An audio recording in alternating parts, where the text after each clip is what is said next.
Yo, yo, yo. In this video, we are reviewing the recent debate that took place between Alex O'Connor and Stewart and Cliffe Knechtle. That's what I'm going with. David, I know that Wrong. you made a video with Knechtle? Knechtle. how do I pronounce it? I know that you were kind of playing around with it. Do you actually know the way to pronounce his name? Yeah, it's apparently Knechtle. No. And it's interesting because I hadn't heard of him until recently. Like his clips started. Apparently, he took off on TikTok and got way more popular. But anyway, I started hearing about him like a couple of months ago. People were like, hey, why don't you review this by Cliffe? And then I would see the name, but I had no idea how to pronounce it. But yeah, I looked it up for that video because I didn't know how to pronounce it. And I clicked on the PBD podcast where I'm assuming he pronounced it correctly. But turns out a ton of people know who this guy is because he's been doing it forever. Like I heard from people who are like, oh, I knew that guy from like the 1970s when he was on my campus. So he's been doing this since like the 70s and 80s and stuff like that. Going on to campuses, having the discussion. So he's one of the OGs. He's one of the OGs of this approach. That's what I'm saying. Yeah, that's interesting. I mean, he does come across as more of a preacher, less of a philosopher. And so that's, I mean, a lot of people in the comments, because the way that we've titled this is like this, from my perspective, and I think Than is going to comment on this as well. David, this is your first watch through of the debate itself, actually, and we're going to get some thoughts from you live. But to me, I mean, because I know so much about Alex, I've interacted with him one-on-one, like he's been in my house. Like I know Alex. I'm not like, we're not best friends, but I know what he's aware of. I know the arguments and why he's presenting sort of what he is presenting in different contexts and stuff. And to me, I think he could have presented a much more philosophically robust case. And so to me, there were some pretty embarrassing moments in this debate from my perspective. I have to say, I find that tough to believe. It is. Yeah, no, I get that. I get that.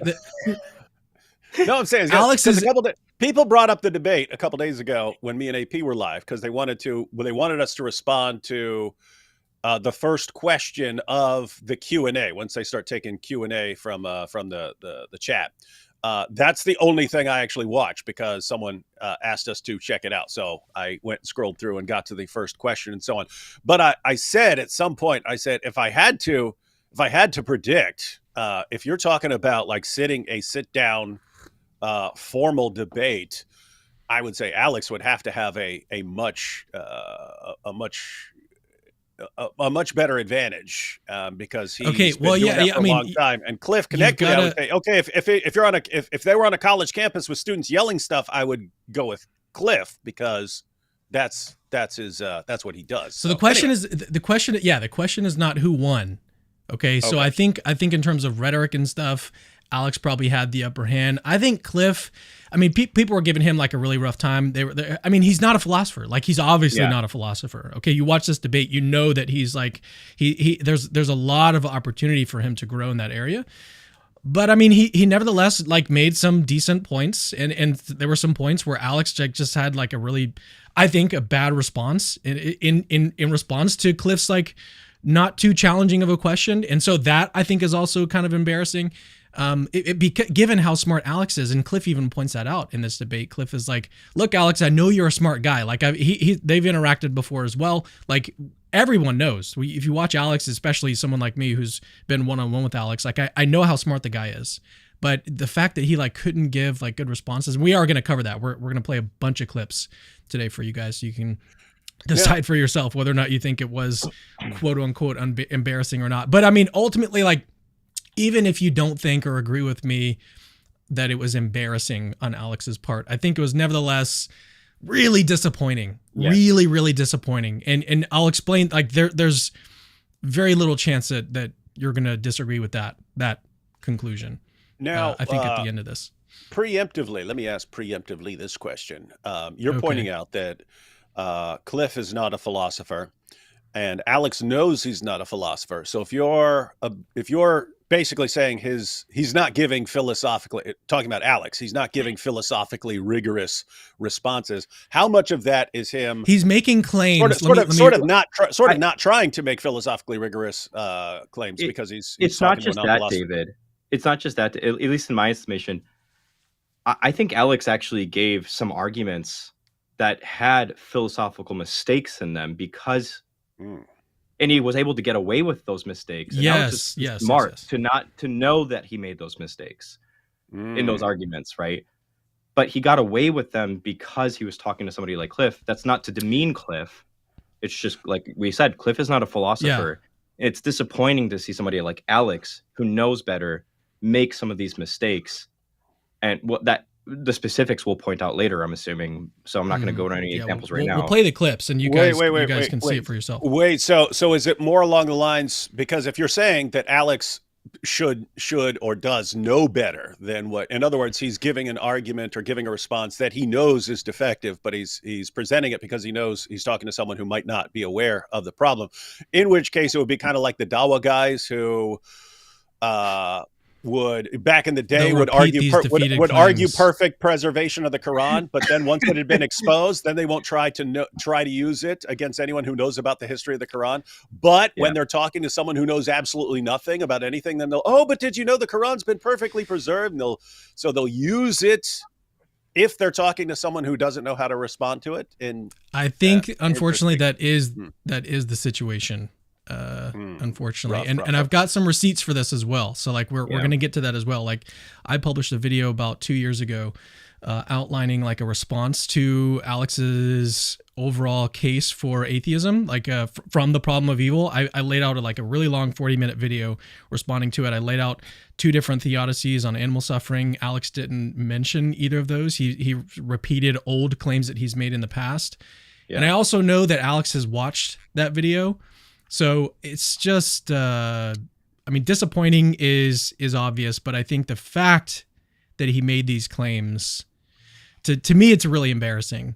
Not everyone necessarily is going to agree with me on this, but yeah. I do want to clarify. I don't think Alex was being intentionally deceitful here either. At least that's not my pickup on it.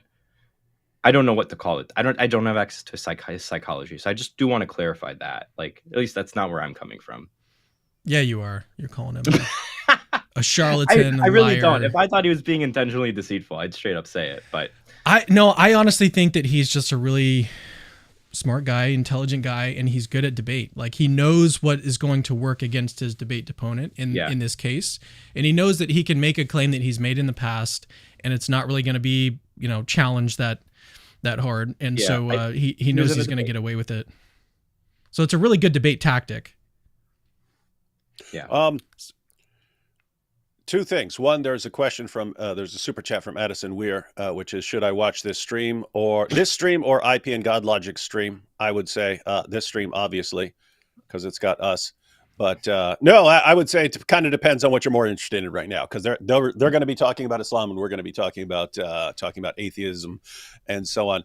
The other issue, little side issue, because you're talking about Alex being a good debater and so on. He also has the added advantage, apart from his intelligence and so on, and his debate experience, also has the added advantage of having the intelligent British accent. Oh, you're going to upset all his fans now.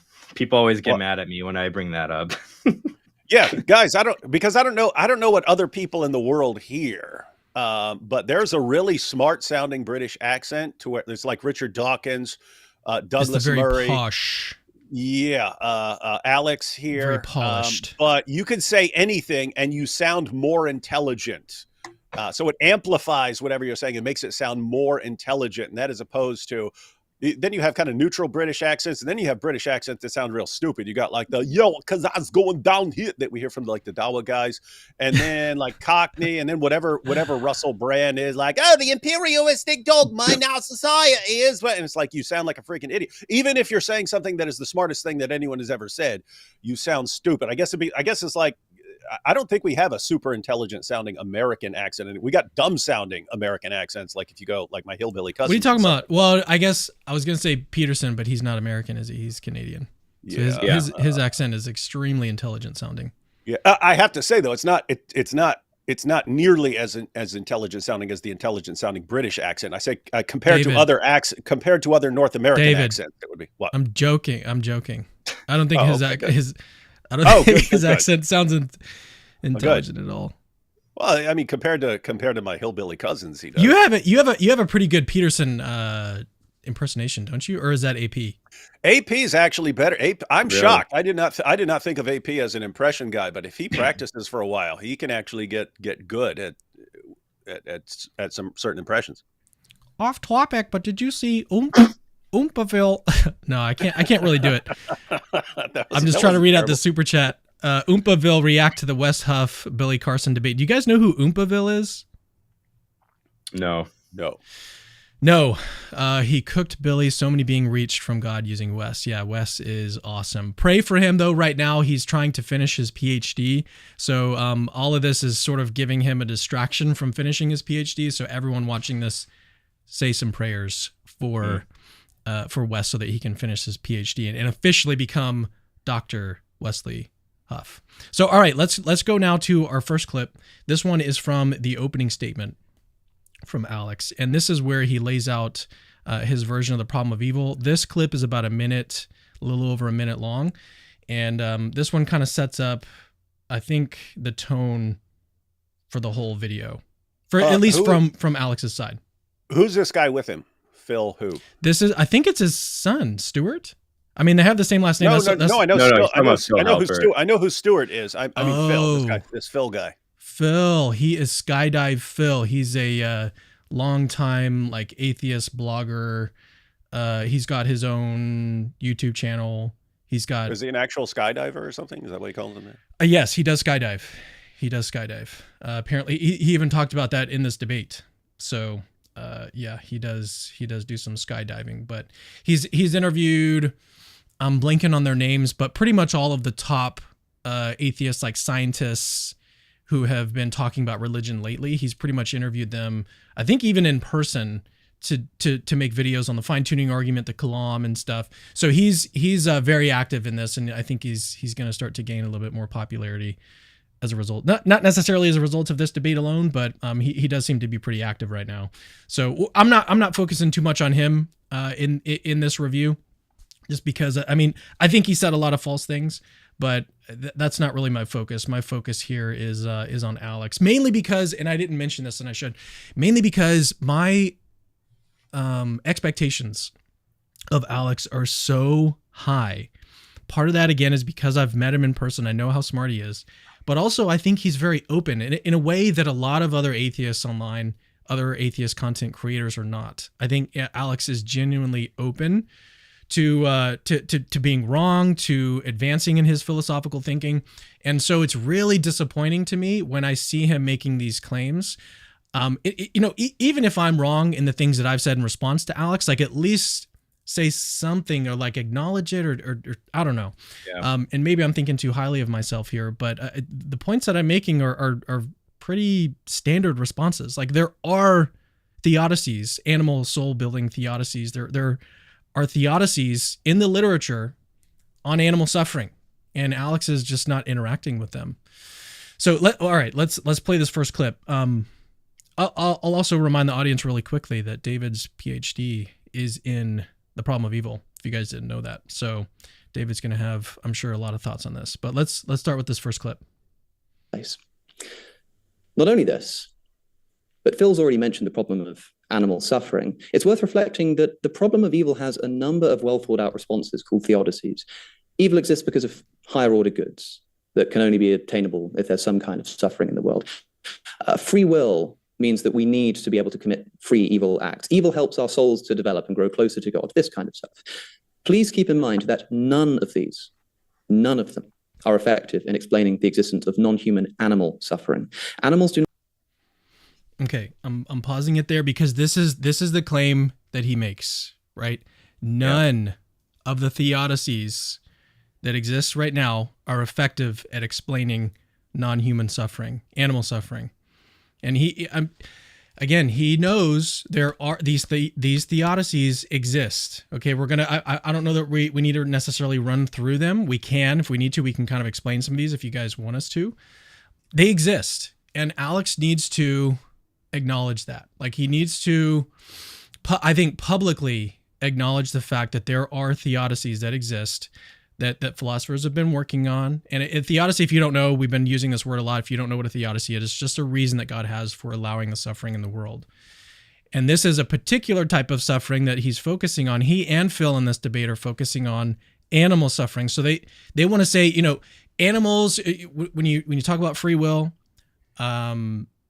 free will doesn't explain why animals suffer because they don't have free will, right? They're not rational creatures. They don't have the ability to choose between good or bad because they're not rational. They're not conscious. They're unaware of what's going on.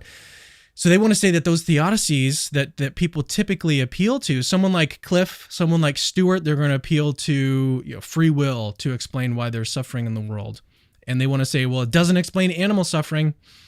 It's just a plain fact that it is false, that there are no theodicies that are effective at explaining non-human suffering. You might think that they don't work or something along those lines, but at least acknowledge them, at least interact with them, say something, like at least name it and say, well, okay, that doesn't work for this reason. You know, I can continue this clip here, but do you guys have any other thoughts before we continue? No, the one thing I'll just add on really quick here, just in case there's any lack of clarity here.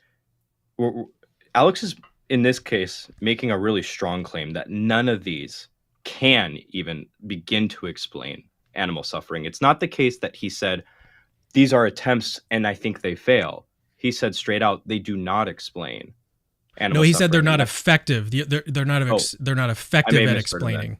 Okay. No, he did say they're not effective at explaining non-human suffering. Yeah, then I would like to hear why. Yeah, I would say on kind of a surface level, if you're taking sort of the surface level theodicies and so on, you can see why he's pointing out. And I'm saying this because, you know, as someone who's debated, sometimes you toss out an objection, and you're basically giving your opponent the opportunity to respond to it and to say, no, these theodicies can explain this. But so for anyone who isn't familiar with what's going on here, so you have theodicies, and I think Alex just mentioned free will theodicies and soul building. There are dozens of theodicies. These are explanations for why God might allow reasons for God to allow various kinds of evil, natural evil in the world. And what Alex is pointing out there is that some of the most common theodicies, like God respects our free will, but therefore must also give us the ability to misuse our free will. Alex is saying, in effect, what's that got to do with animals? Why would that have something to do with animals? And then soul building, that because human beings go through different kinds of struggles, we can develop virtues like courage and so on. And therefore, it's ultimately good for us. You go through bad things, but it's for a good purpose. And he's saying, what does that have to do with William Rowe gave the most famous example of a deer who gets horribly burned in a forest fire, something like this, and suffers for a few days. Nothing good ever comes out of that.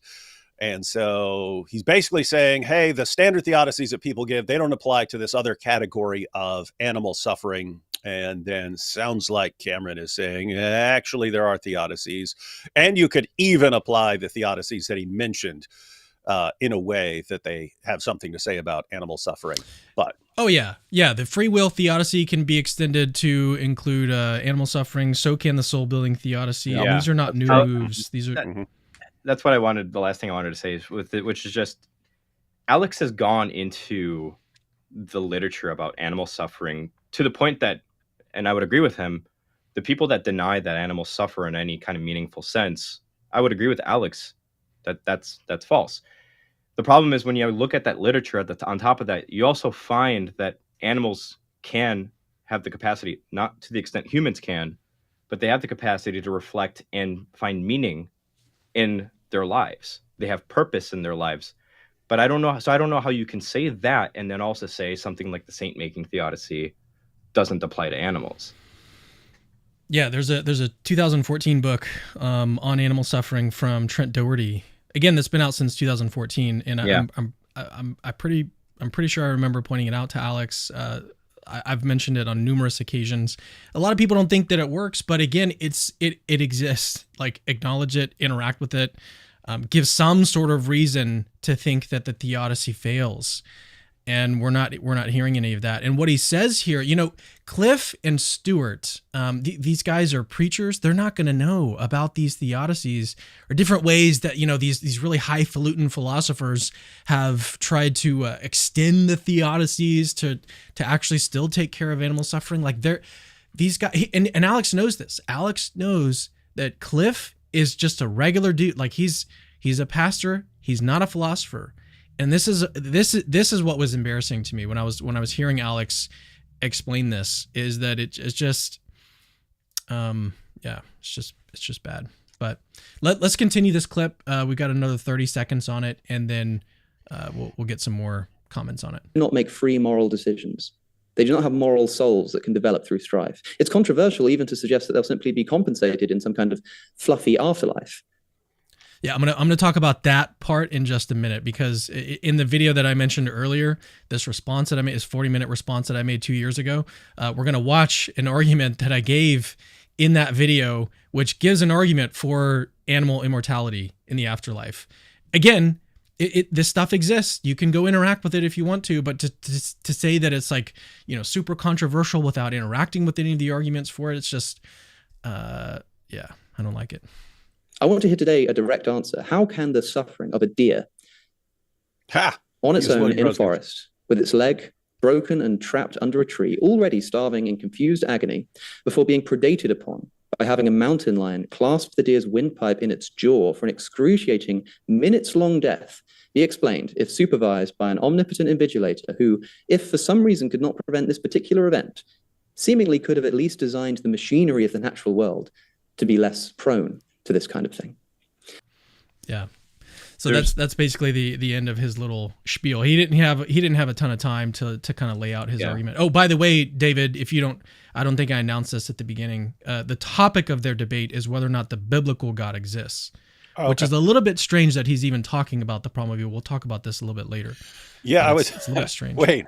Yeah, matter of fact, in a weird way, that kind of makes his argument less effective, because the God of the Bible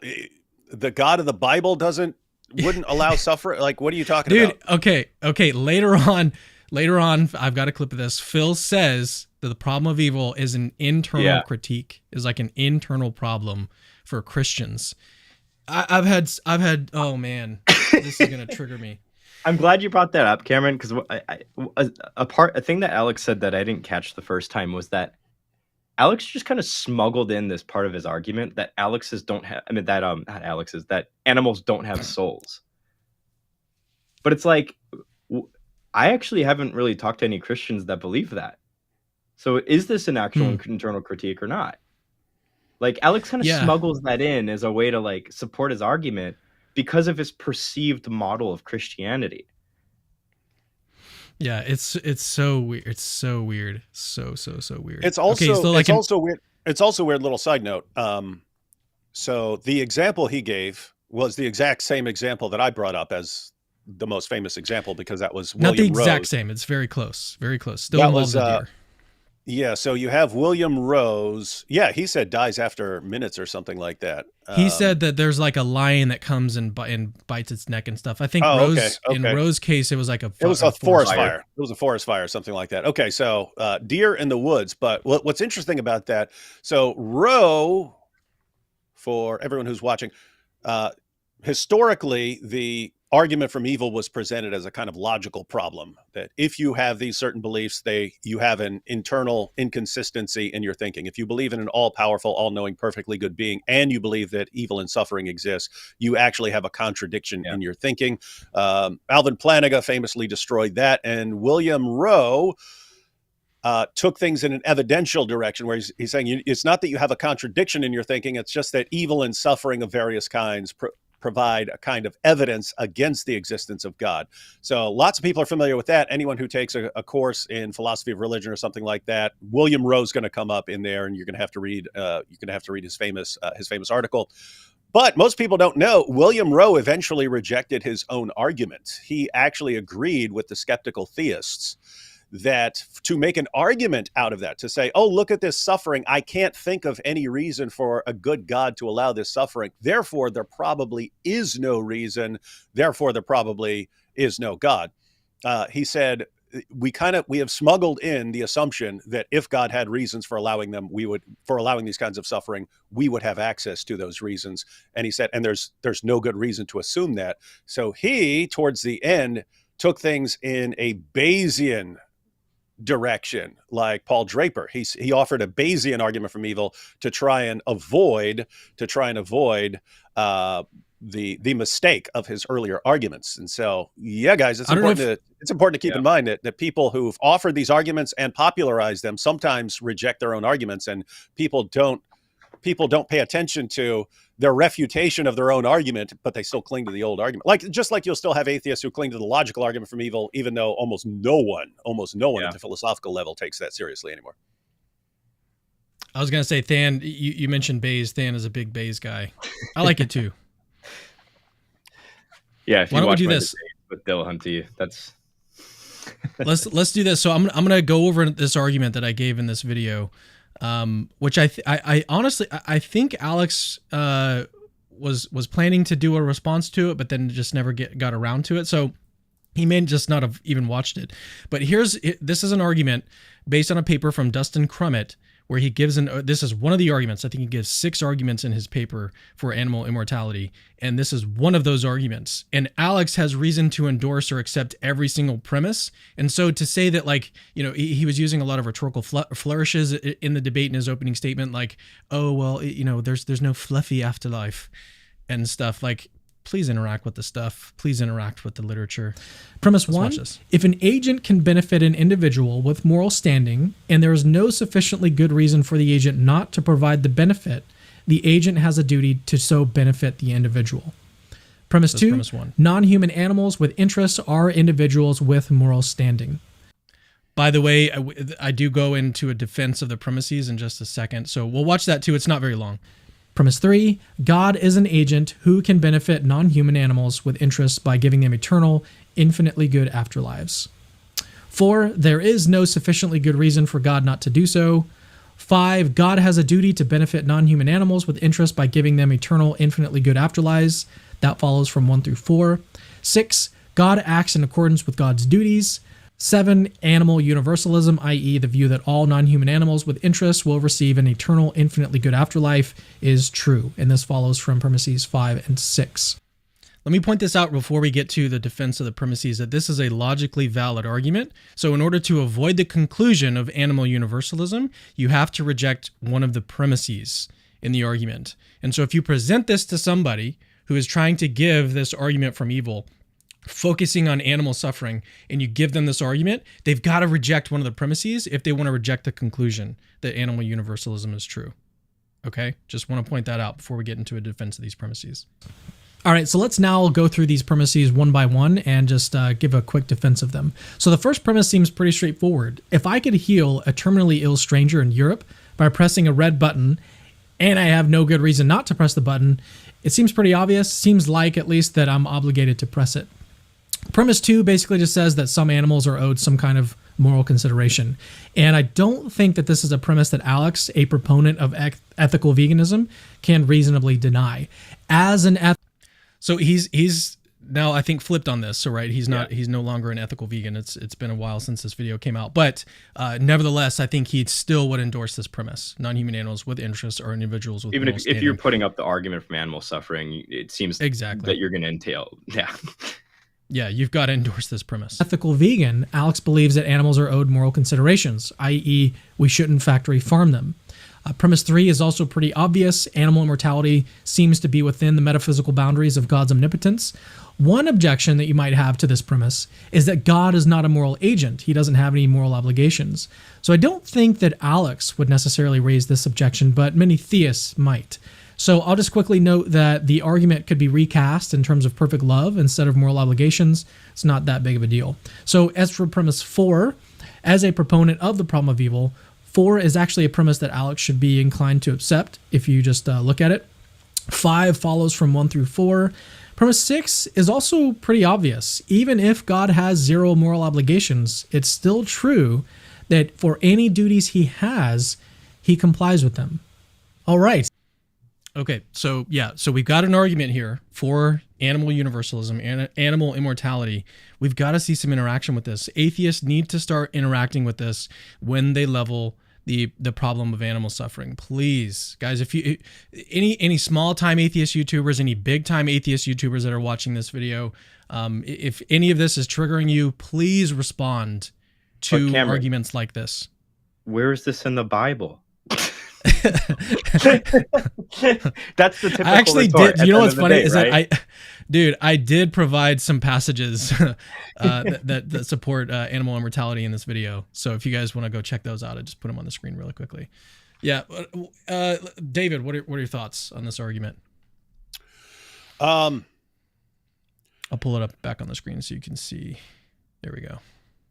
Really, as far as this argument is concerned.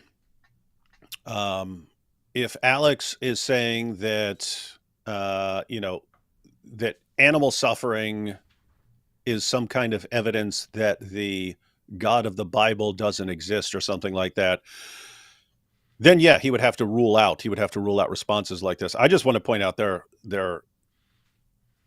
he's got a problem either way. Like, even if you weren't appealing to some sort of afterlife for animals or something like that, which he can't rule out. Like, how do you know God? How do you know God isn't going to do something like this? You've offered an argument for why God would or could, but as far as it's like okay, you have to rule this out. Then, in addition to that, even if animals had no afterlife and so on, there are responses to animal suffering, and so it's just, I don't know. It's always the animal suffering. I see why they go in the direction of animal suffering, because it is more difficult to apply human-centered theodicies to animals, and so it's a kind of like, aha, It's honestly not that hard. It's not.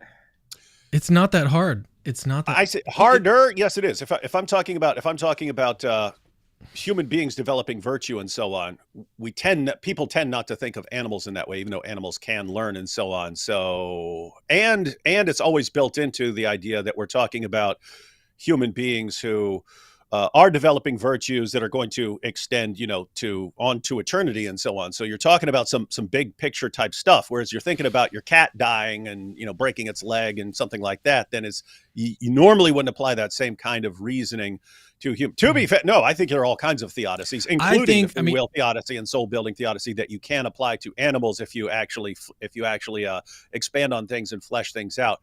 But yeah, I don't think it's. Yeah, I just don't see it as really particularly strong evidence against the existence of God once you put everything on the table. Yeah, we're also going to get into some stuff in a little bit on some of the claims that they make on the side of atheism, where they make these really sad claims. I mean, I'm calling them sad. It's almost worse than that. But like a lot of atheists will say, "Oh, well, evil and suffering is expected. What I would expect if atheism were true."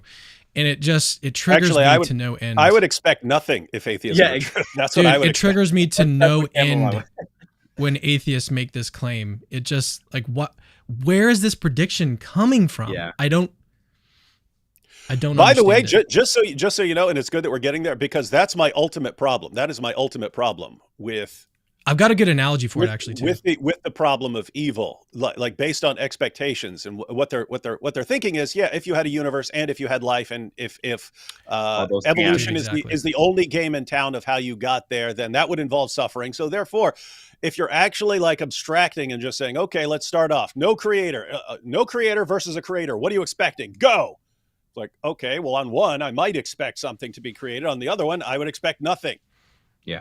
So right there. And then you say, okay, if you got a universe on either hypothesis, what would you expect? Go. Well, on the God hypothesis, I might expect a finely tuned universe, because God would have reasons to, make living things. On the other side, I would expect, since it's vastly more probable to get a non-life permitting universe, I'd expect a non-life permitting universe if you got one at all. And so you just kind of go down the line and then, okay, would you expect life? Well, I would on the theistic hypothesis, or at least much more so than on the non-theistic hypothesis. You could kind of go down the road all to life, to human consciousness, to our reasoning ability, to our moral sense. And so you can, and it becomes like insanely more probable. All the evidence massively favors theism over atheism. So when it's just, oh, well, we had expected on our hypothesis, but not on yours. Like, have you seen what you need for your argument to even work over here? Have you seen all the things within your claim that fit massively better with theism than they do with atheism? Right. How are you putting together like 50 things, all of which favor theism over naturalism, and you somehow say it all adds up to favoring naturalism? It sounds insane to me. Dude, you hit the nail on the head, and I've got an amazing the next clip we're gonna play is amazing. It's gonna show you the different like things that they have to work into their hypothesis. Oh man. Than, do you have anything to add to what David just kind of said there? David did a really good job on his rant with my problem here, and I'll save my rant for when we play the clip. Okay. So this next one, just one more thing. Going to your particular argument. So, I think that skeptical theism makes some very, very important points. Namely, that we basically know the tiniest little bit of what God would know, and therefore it's kind of weird when we proceed as if in our argumentation we know what God's thinking in all of this, or we know God's reasons. So as far as you putting forward your argument there, to me, it's like, whether I agree with it or not, it's the idea is that there are these possibilities. It's like, okay, is that something that God could be thinking? Yes, absolutely. Do I know that God's thinking that? No. But it's like, if we can come up with possible reasons for God to allow suffering, so free will theodicies, soul building theodicies, and dozens of other theodicies, and we can say these are all possible reasons for God to allow some suffering or all the suffering we see. Do we know that this one is correct or that one is correct or something like that? No, for me, it's like, okay, if we, with our little bit of information, can come up with all these possible reasons, and God would know massively more than us, it's almost like, how can you say with a straight face there can't be these reasons, when even given our limited intellects, we can come up with all kinds of them, especially ones that fit with the God of the Bible? That's kind of my thinking in all this. So in other words, when you give an argument, I don't think, okay, does this argument prove your case? So it's like, okay, does this argument show there's a possible theodicy that would apply in this situation? Sure, absolutely.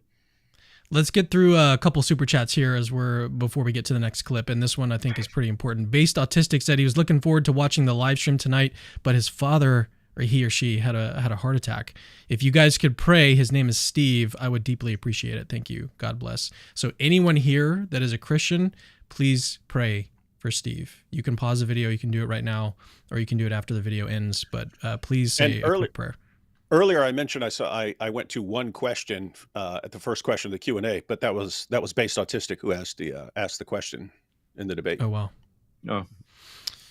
All right, let's cover a couple more super chats here, and then we'll get to the next clip. Dr. Huff sounds like he sells extracurriculars.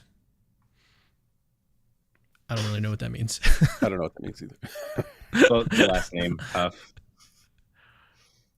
Oh, okay, Huff. Yeah. Oh, okay. All right. Gwyneth Isaac says, animals don't have free will, but they do suffer the effects of the fall, including death and suffering. It's curse on the whole earth. Yeah, no, this I think is also Cliff's response. Yep. Phil and Alex point out that, there was animal suffering before the fall. And so how do you explain that? And so you've got to have some sort of theodicy that extends beyond that, unless you want to say that the fall is a sort of it can kind of reach back in time, so to speak. Well, that's a little bit wacky. If you look at a lot of the scholarship on early Israelite religions, like Michael Heiser's a big person that people love talking about. He'll point out that early Israelites didn't kind of conceive of one fall. there's typically like multiple falls that some people will even talk about, like a pre-human fall where the rebelling divine council members rebelled against God and stuff like that. And so it gets a little deeper than that. But well, yeah, and then the freedom there, I mean, often, yeah, that's one area where the free will theodicy can be extended to animal suffering. That fall, yeah. So yeah, and guys, so we mentioned theodicies. Want to be clear, like theodicies are philosophical responses to why a God with certain attributes, usually all-knowing, all-powerful, and perfectly good, why that sort of God would allow the kinds or varieties of human and animal suffering that we see around us.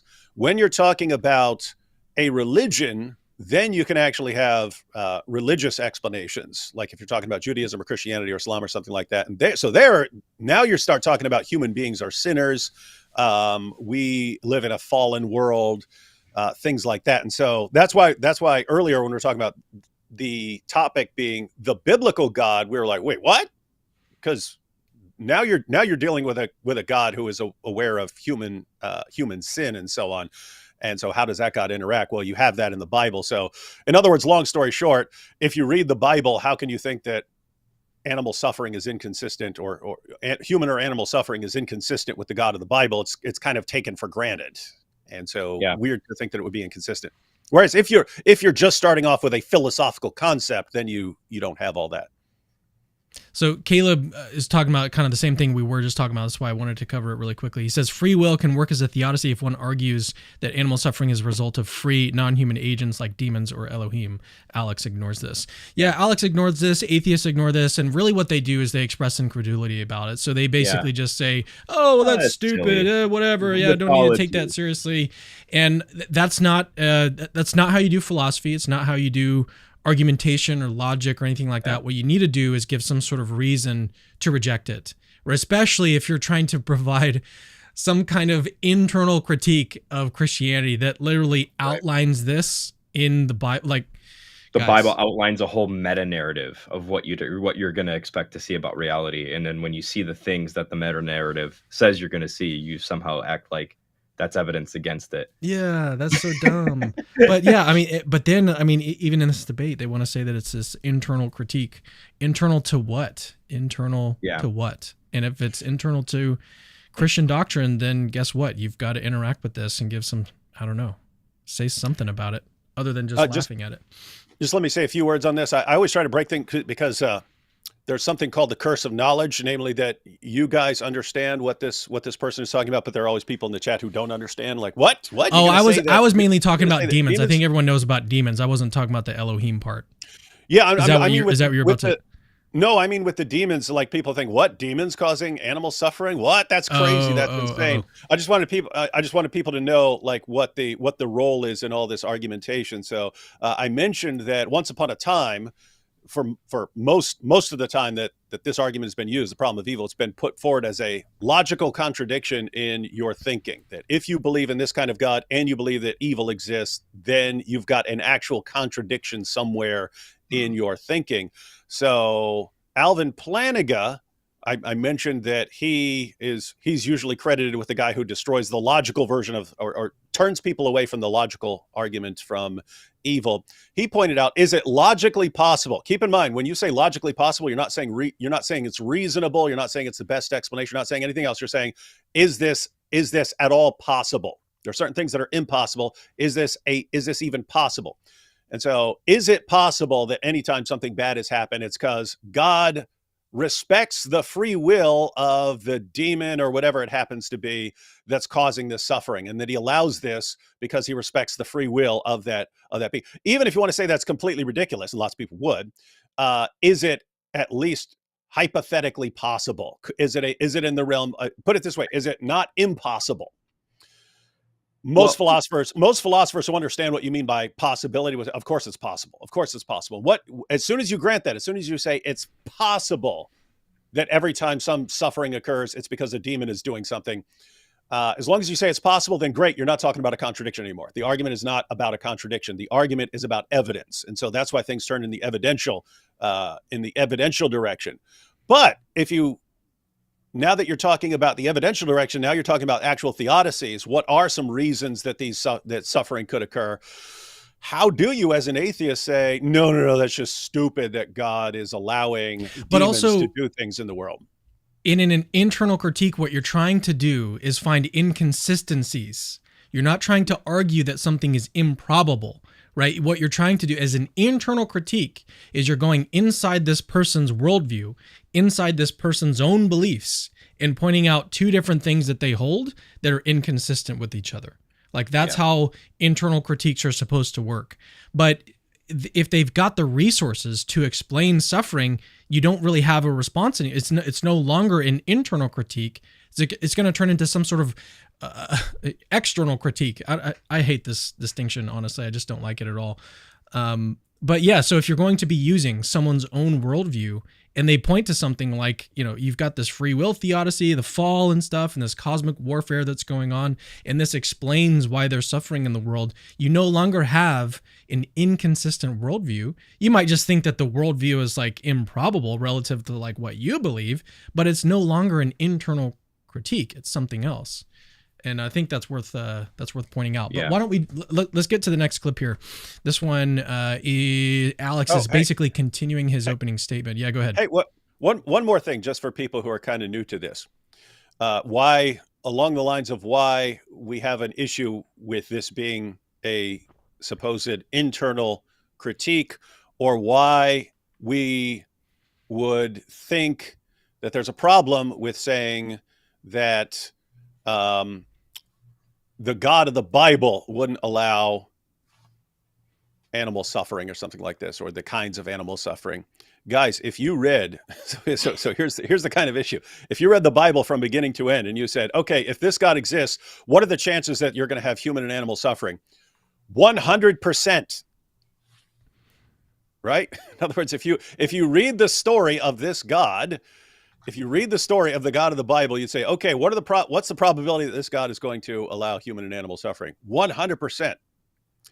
And so to say, oh, we've got human and animal suffering, that's a problem for the God of the Bible, there's something weird about that. Now, there are ways they could address that, but that's kind of like a sort of first step reaction. Yeah, well, I mean, man, it gets worse than that, because, okay, on the biblical worldview, animal suffering, like literally probability 100% probability. If you want to ask, like, how likely is it that animal suffering exists if Christianity is true? 100%. And then ask the question, okay, suppose atheism is true. What's the probability that we see animal suffering? That there's a universe, like David outlined earlier. There's a universe. There's a light. The universe is life permitting. As close to zero as you can possibly be without being zero. Yeah, that's what I would say. Exactly. So you have to say atheism plus all these brute facts plus this plus this plus this. Yeah, and it turns into, I mean, atheists have a very serious problem. They want to couch it as like, oh man, this is such a problem for theists, but actually it's a much bigger problem. Yeah, I feel like they're calling for 1982 or something. What? What'd you say? I feel like they're arguing from 1982, but I mean, was Alex even born then? I don't think he was. No. No, he was probably born in like 2009. How old is he? I don't know. Can't do quick math. He'd be like 15 years old right now. Yeah, I'm guessing he's early 20s. Yeah, no, I think he's like 23 or 24. All right, let's finally get to this clip I've been trying to set up for like the past 30 minutes. All right, in this one he argues, why does where you're born predict whether you're saved? All right, so he kind of moves on to like a different what's a good term for this, Stan? I call it like a geographical type objection. It's I don't know, it'd be probably a geographical statistic argument or something like that. Yeah, it's whatever it is, it's bad. Let's watch. Another question. Why is a person's By the way, questions are not arguments. Geographical place of birth a statistically reliable indicator of how likely they are to be saved? This is Stephen Mateson's argument. The populace of Connecticut is around 70% Christian, let alone theistic, whereas the populace of Thailand is 95% Buddhist, and therefore at best 5% theistic. I'm told by St. Paul in Romans that, quote, what may be known about God is plain to them, because God has made it plain to them. For since the creation of the world, God's invisible qualities, his eternal power, his divine nature, have been clearly seen, being understood from what has been made, so that people are without excuse. Preach it. Why then should I expect this God to provide more compelling evidence to those in New England than to those in Southeast Asia? Or are the Thai just orders of magnitude more naturally incredulous? And if so, why? How lucky Cliffe and Stuart must feel to reside in a stronghold of the one true religion, given just how much variance there is out in the world. Again, why is a person's geographical place of birth a reliable statistical indicator of how likely they are to be saved? Okay. Wait, before, I don't know if you guys wanted to say something, but I'm pausing here because this next part is really important. David, try. Yeah. I've got it actually written out, so I'll read it after he says it. But the rant you went on, listen, David. Just listen to this. Listen to what he says. On our hypothesis of atheism, religion is a product not of divine revelation, but of evolved local mythologies and customs, married to political influence and military conquest. Religious beliefs, varying by region and culture in a statistically and historically predictable manner, whilst a trouble for the proposition's theology, is not only consistent with our worldview, but expected on it. The same.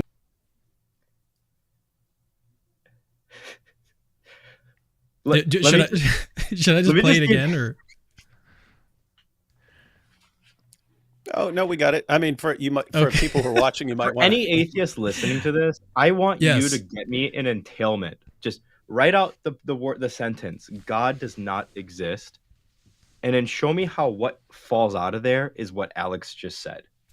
Okay, this is what he says. I've got it written down. I'm going to read it back out. And it's not going to sound as eloquent because it's coming from me, American accent. On our hypothesis of atheism, religion is a product not of divine revelation, but of evolved local mythologies and customs married to political influence and military conquest.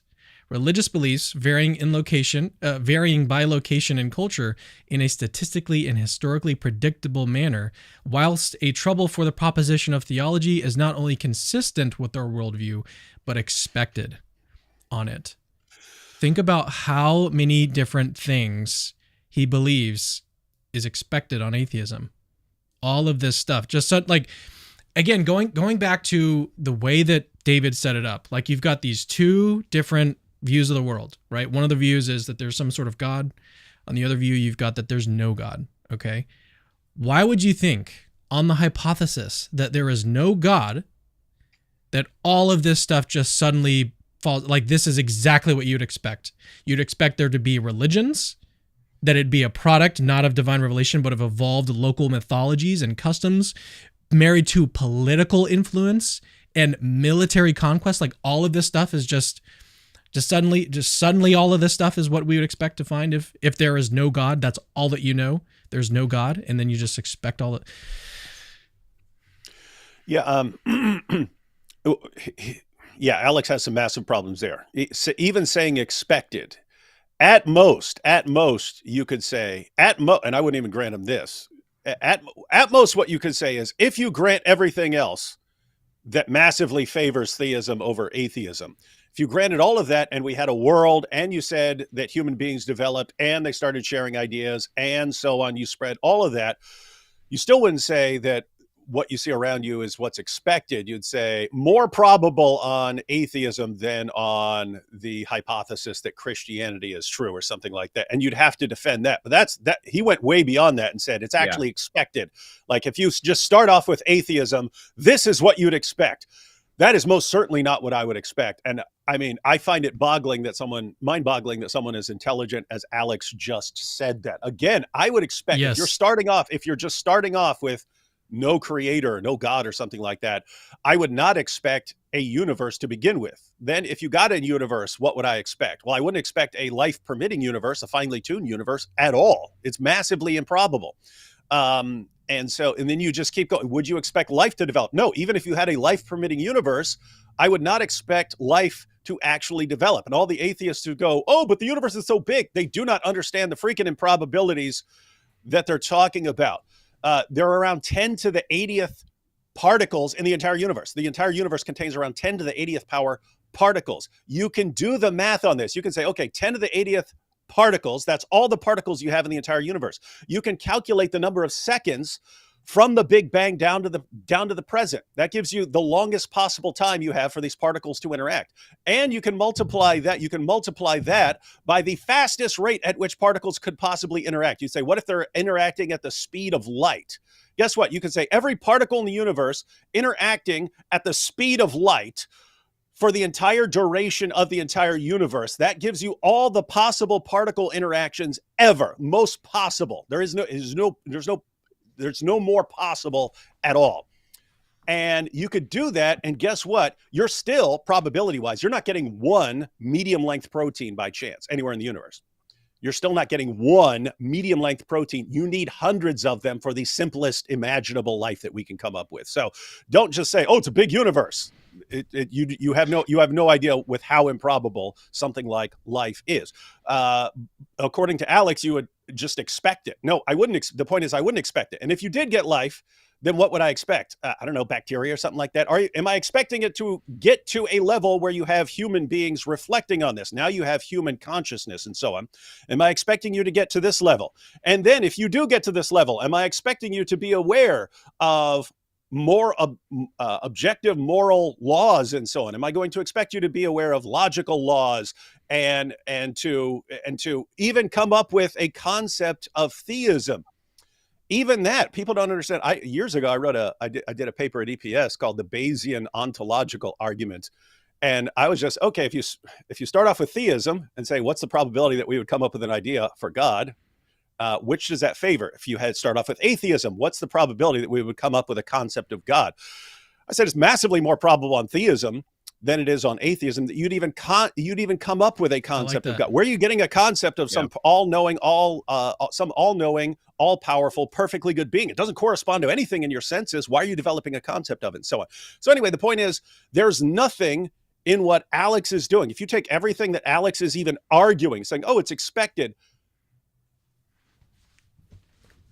there's nothing in his worldview. There's nothing in anything he's saying where I say it's more expected on atheism than it is on theism. Nothing. And there are all kinds of things that are like presupposed in there that if you said, I'm starting with theism or I'm starting with atheism, which makes this evidence more probable? Theism wins every single time. And somehow, again, you're saying, now let's take the big jumbled thing and put it all together. All these individual things, dozens of them, that massively support theism over atheism. Let's say if you put the whole big ball together, it points to atheism and it's exactly what we would expect. Okay, I can't take you seriously anymore. Yep. Oh, one thing I wanted to do is actually show you guys a geographical distribution map of the world religions. This is pretty interesting. Okay, so this is Buddhism. As you can see, seems pretty centrally located, right? It centers around over here. We've got China's got some, Mongolia, but mainly in this area over here. Right. Let's now switch to Islam. Let's see what that looks like. Okay. So still pretty centrally located in this area. We've got some over here, right? Some Islamic nations over here, majority Islamic nations over here, but mainly in this area. Okay. So Buddhism, Islam seem fairly centrally located. Let's try Hinduism. Okay. Again, pretty centrally located. One little area right here. Hinduism. India. No real surprise there. Now, let's look at Christianity. Let's see what Christianity looks like. Or should we do Judaism? Judaism, I think pretty much you could probably expect Jews to be pretty tight in this area. All right, but let's look at Christianity now. In your face, Alex. In your face. Like literally everywhere else. Literally everywhere else. There is no geographical central location where Christianity is. And this is, I mean, one might say, this is this type of geographical distribution I would expect for the true religion to look like. It's sort of spreading naturally as people start to consider like the truth claims of this religion. As it starts to spread throughout the world, people start to grasp onto the truth. in this way. This is. I would expect the true religion to not be centrally located somewhere. Am I the only one? No, I'm in complete agreement. And I'm thinking, pretty interesting. I'm thinking in terms of this being a debate about the coherence of the God of the Bible. When, what are you talking about? The God of the Bible says, go out and preach this. So you have human beings going around preaching. And so human beings are going to be the ones who are spreading the message around the world. Yeah, this is wild stuff. And even then, we're talking about him not giving, not being very philosophically rigorous, because we're aware that there are responses to that. So you can go in a Molinist, a Molinist direction where God is aware of what people are going to, believe and so on, and chooses where they are and so on based on that. And then, you have these questions of how is God going to judge people who live in other places in the world where they don't have access to the gospel, or even if so you have people who've never been evangelized, and then you have people who they call them pseudo evangelized. Yep. You may have heard the gospel, but you did not hear it in any serious form or something like that. How is God going to judge them and so on? And Alex knows by this point that there are responses to those kinds of things. So this is weird. Yeah. All right, let's get to the next clip. This one's about 50 seconds long, but he sort of summarizes his opening statement. And this one contains, I think, probably the most embarrassing line in the debate. The same is true of animal suffering. What would we expect to see if the world was being supervised by benevolence itself? And what do we find? Natural selection is the mechanism of animal development, which does not just involve, but relies upon death and destruction to the extent that 99.9% of the species, let alone the individual creatures that have ever existed on this planet, have been brutally wiped from existence in some of the most painful ways imaginable. Survival of the fittest is the same thing as death and anguish and suffering of the unfit. I think this is at least unexpected. If we assume naturalism, however, the world is just an amoral arena of accidentally existing organisms fighting in a blind struggle for survival in a world of limited resources. Again, we do not just explain the reality of the world, we also come to expect it. Okay, so that's not the part that I'm talking about that's embarrassing, but we've already addressed that, right? We don't necessarily need to go over it again. We might do it at some point, but this next line is what I'm talking about. Again, the topic of the... Oh, no, I just wanted to point out, there's something he's saying that is correct there. He's mostly massively incorrect in terms of expectations. I do like that he's arguing kind of a Bayesian fashion. Hey, you take this hypothesis, what would you expect? Pretend you didn't know anything. Pretend you didn't know anything. This is the approach, guys. Pretend you didn't know what you knew, and all you knew is the hypothesis. What would you expect on that hypothesis? What would you expect? And so you take a hypothesis like naturalism, you take a hypothesis like theism and say, what would you expect? And then you open your eyes and say, looking around you, which hypothesis matched up with your expectations best? And you'd say the evidence favors that one over the alternative. What he's saying is, hey, if you just start with naturalism, then all this becomes absolute nonsense. But in his defense, what you'd say is, if you already granted a universe, and if you already granted that it's finely tuned, and if you granted life, and if you granted the big evolutionary picture of how life and all its diversity arose, and if you granted all of this, and then you said, okay, what about animal suffering? Which hypothesis does this fit better, or something like this? Then you'd say, okay, and here's why, ladies and gentlemen, here's why. And Draper argued this. If naturalism is true and we somehow got to the world we see around us, there's kind of only one game for how you got here, right? You need to start off with something simple that forms by accident, and then it needs to be able to evolve and somehow get to us. In other words, the evolutionary picture is kind of the only game in town on naturalism for how you could get to this. Whereas if you started with God, could God do the same thing? Could God use evolution? And so of course he could, but God would also have a bunch of other ways that he could make life. So God would have a lot of different possible ways of getting creating a world where you have living things. There's only one way to go about it on naturalism. And so you could say, wait a minute, God could have done it in all these different ways. Why did he do it in the one way that you could get it in naturalism? And so it looks like this favors naturalism. But again, that's if you granted every single step all the way down to life and so on. And I just wouldn't. I would never grant Right. that all those individual things favor naturalism over theism, and then say that the totality does, because it just doesn't. They don't. These things don't fit. In fact, Draper even had a paper where he argued that human and animal suffering is a parallel problem to cosmic fine tuning. He said naturalism and theism each have a problem, namely, if you started with naturalism, would you be seriously surprised by the universe being finely tuned for life? He says, well, yeah, that's not surprising at all in theism. It's massively surprising on naturalism. He says, so that's a problem with naturalism. And then he argues that theism, if you had theism, would you expect all the kinds of human and animal suffering we see around us? No, you wouldn't. And therefore, it's evidence favoring naturalism. So he basically says, be an agnostic at the end of it. You have a serious problem with either one. So until you come up with some great tiebreaker, be agnostic about it. So I think there's actually an argument from fine-tuning of actually evil and suffering for the truth of Christianity. All right, I agree. Let me explain how it goes. It's actually not that difficult. So it just goes like this. On naturalism, on the picture that Alex was outlining, there's still some variability in how much suffering there would be in the world, right? So there could be a lot less suffering.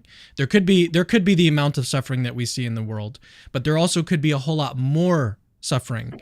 So why would we expect this amount of suffering, particularly in which there can be soul building? There can be the type of soul building where, if there was too much suffering in the world, we couldn't really cultivate the same types of virtues. Like we wouldn't really be able to express forgiveness if we're just constantly being bombarded with, suffering the whole time. Like we wouldn't really be able to cultivate our character in the same sort of way.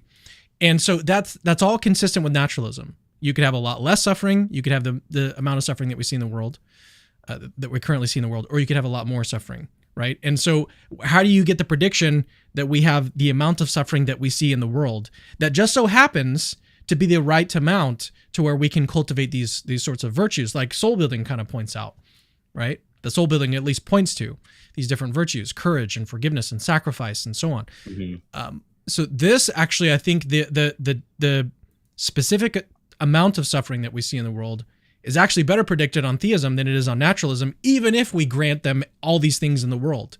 What are your thoughts on that argument, David? Yeah, I think you could argue that. So if you just had naturalism, I mean, why not far more suffering? Why not serious? Yeah. Why not serious, endless bloodbath? Or again, why anything at all? Oh yeah, if you're factoring that in, yeah. I mean, I'm trying, guys. I'm actually trying to be as favorable as possible. When you're talking about like universe forming, finely tuned universe, and so on, like these things, they so massively favor theism over naturalism. They're not even in the same ballpark. Not even in the same ballpark. You don't even have symbols because people will use they'll use the greater than sign to just, it's more probable in this hypothesis than another, and then they'll add an exclamation point. It's like you would need to add like 100 exclamation points if you actually wanted to picture how much these things favor theism over naturalism. But it's like, yeah, and so granting everything, you could say, okay, well, since this is the only game in town for naturalism, and it kind of fits or something like that. But going along with what Cameron's pointing out, well, if life did develop naturally, and we granted you that, and you started getting organisms, sentient organisms, why not far more? Why not far more? Why is the amount of suffering in our world just the right amount for us to live and flourish, and yet have enough problems and so on, where we can develop virtues and have free will and things like that? All right, we probably should finish this clip that I said is one of the most embarrassing from the debate. I want to remind the audience really quickly, the debate that they were talking about, like the topic of the debate is whether or not the biblical God exists, and this is where he sort of summarizes his whole thoughts. Right, this is the very end of his opening statement. So let's listen to this. So, an unreliable source pointing to a fragmented God who, despite being the essence of benevolence, designs and consistently oversees systems of untold suffering and sometimes commands its infliction directly himself. The very moral intuition that Cliffe and Stuart are relying upon to make a case for God's existence, or you know that certain things are right or wrong, you know that's not just a matter of opinion, are the very moral intuitions that we're invited to discard with when faced with basically anything that the God of the Old Testament does. Does the biblical God exist? I don't even know what biblical God we're talking about. Which one? Boy. That's how he ends it. Which biblical God are we talking about? Yeah, so it's just interesting to me because Christians typically are the ones that get called out for cherry picking the Bible. And it seems like Alex's rhetorical point here rests upon one, I think, just bad readings of various places in the Bible. And then just hyper focusing on those to say like, hey, there's a huge distinction between what you see of the God of the Old Testament and the God in the New Testament. And that's like the rhetorical point he's trying to make here. And Alex knows the arguments. He knows the scholarship on a lot of these things. He's read the Bible. He knows that he should know there's like I think it's a 6-to-1 ratio that scholars point out when the Old Testament talks about God's characters. There's a 6-to-1 ratio talking about God's goodness and mercy and love in relation to his punishment. Like Alex should know this stuff. So I'm really miffed about that. Yeah. Any thoughts on that clip, David? Otherwise, we'll skip forward and actually get some of the back and forth between Cliffe and Alex. What did he say there at the end? So he's talking about the biblical God and suffering, difference between Old and New Testaments. Yeah, I'm trying to pull it back up. He says, he asks rhetorically whether or not the biblical God exists, and then he answers it, I don't even know what biblical God we're talking about. He's trying to pit the Old Testament depiction of God against the New Testament depiction of God. That's what he does earlier on in the opening statement that we didn't actually cover. I forget that you didn't watch the... It's interesting because... there's you'd wonder why they're trying to put this as an internal critique, right? You're being asked to put this to consider this an internal critique. There's a reason for saying that, guys, because if it's an external critique, then you could ask them about where they're getting their values that they're using to judge God, right? So there are multiple problems that come up when you say a good God would not allow this. The moment you say something like that, which historically lots of atheists say, if God existed, he would not do this. When you say that, you're acknowledging that there are moral laws that are so universal that they would not just apply to any human being, they would even apply to God if he existed. Right? So you're saying two things. One, you're saying there are these moral laws, and two, you're saying you have access to them. You are aware of them. Neither one of those things makes any sense in atheism. One, that there are these rules that if God existed, even God would have to obey these rules.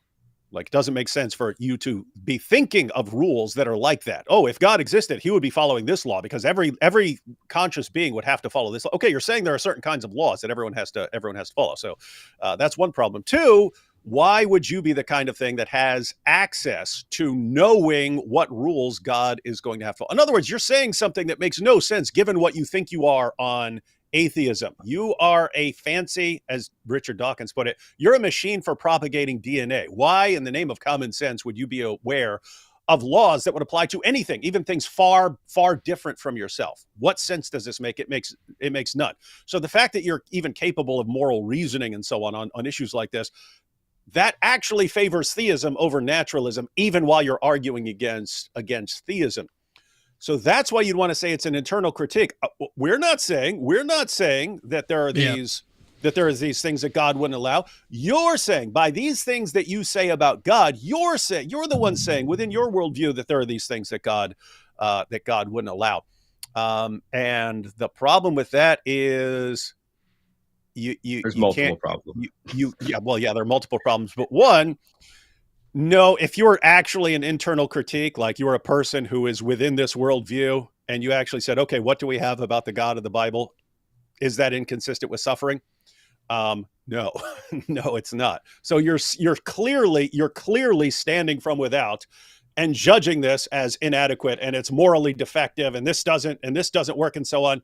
You're clearly still appealing to the idea that you are aware of all these things that you should not, you shouldn't believe the things you're saying.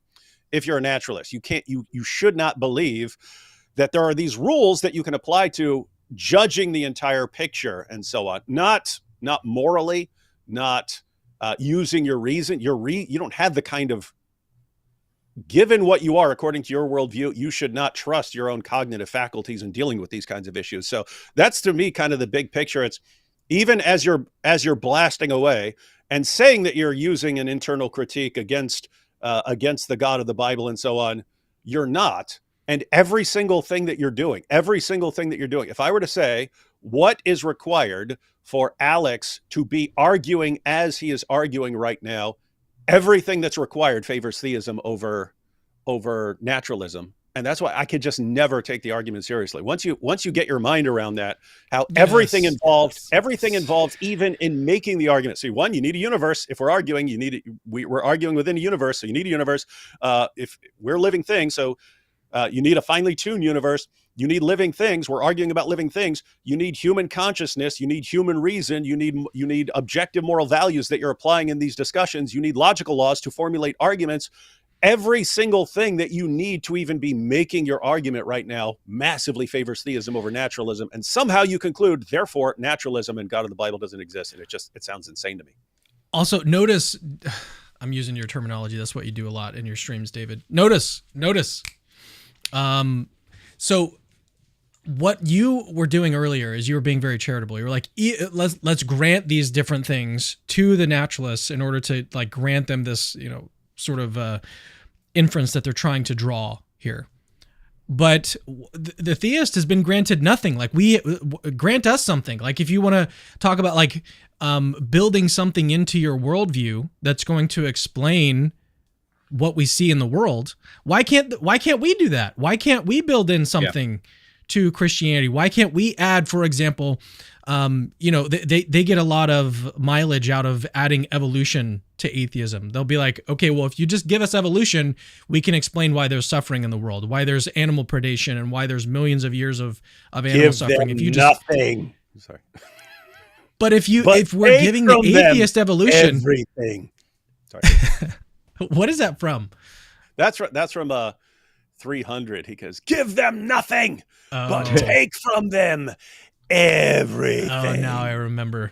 Yeah, no, it's been a long time since I've seen that one. Yeah, dang, that's a throwback. That is a throwback. No, what was I saying? You threw me off here. I'm sorry. David. I'm sorry. Can't give us something like if the atheist can do it, the theist should be able to do it. But when we do it, it's like illicit, right? We can't do that. It's not.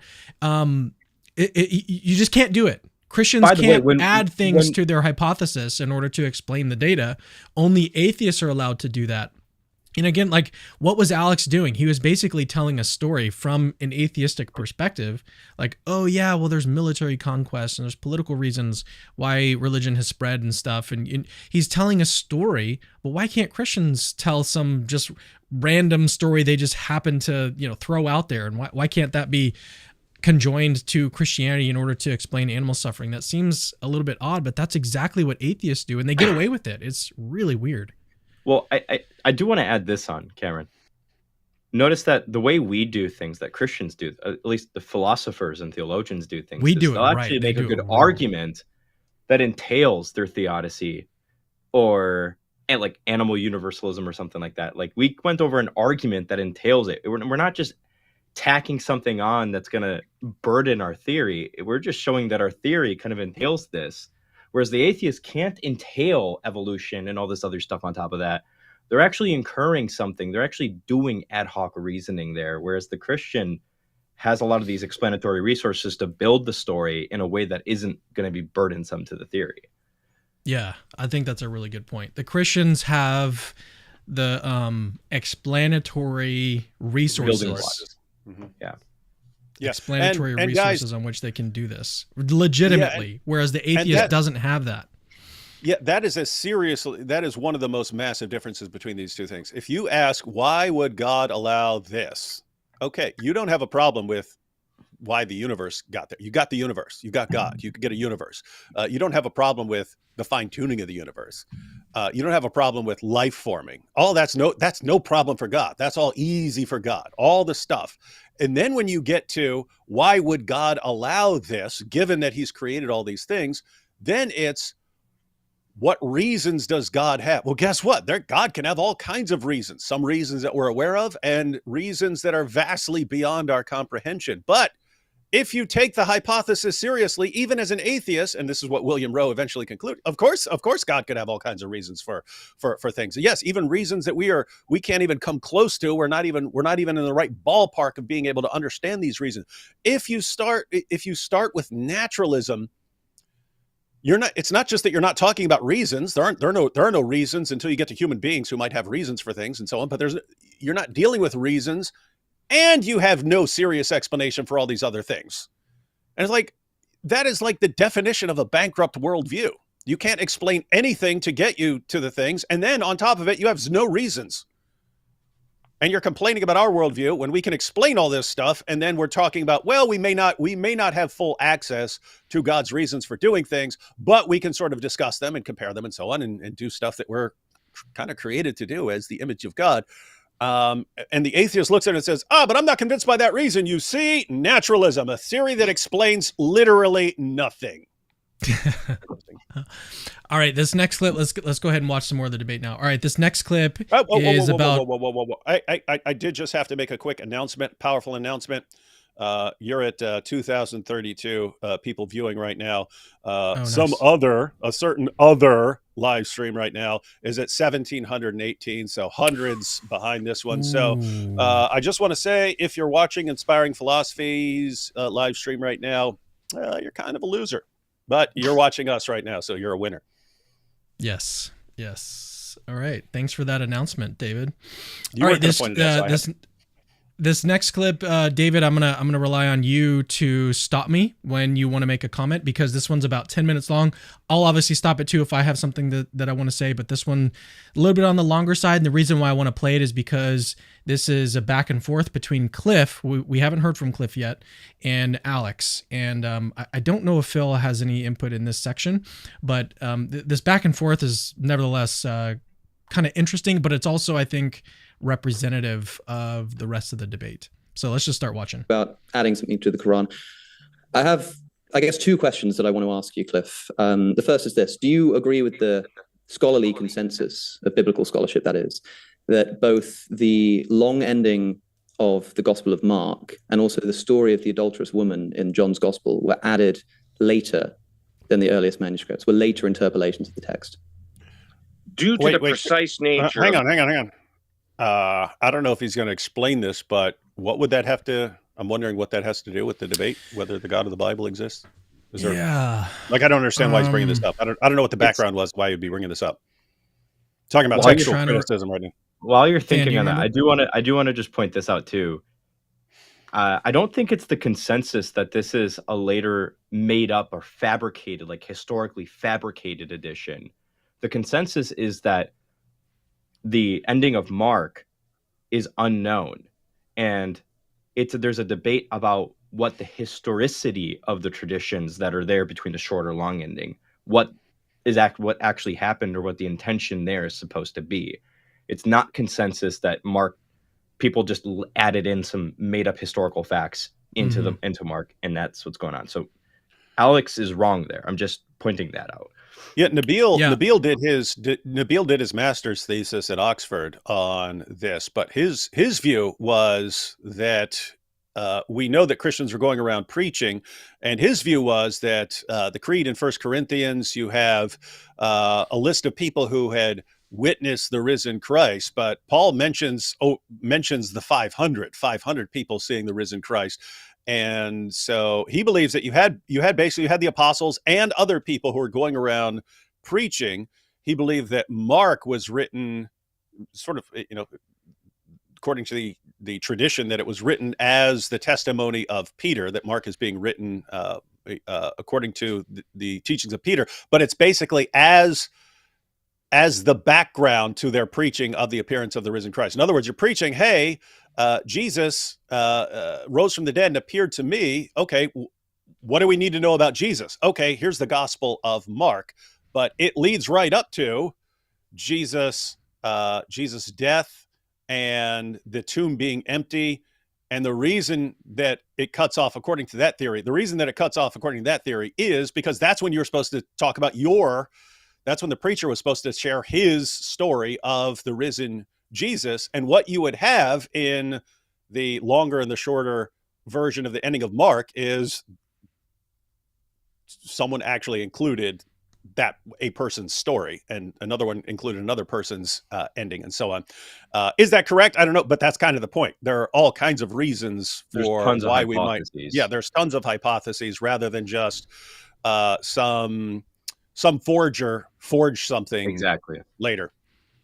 Yeah, well, the way that this kind of ties in is that he wants to say, well, if people were adding stuff to the text, then couldn't they have been doing that in other places? And so therefore, should we really trust the Bible more generally? And then that's wait, is that what he's arguing? Whether or not let's keep playing the clip, because I think he makes his point clear, and I think Stuart also interacts with him. But I think that's ultimately what he does try to get at. He does say that explicitly.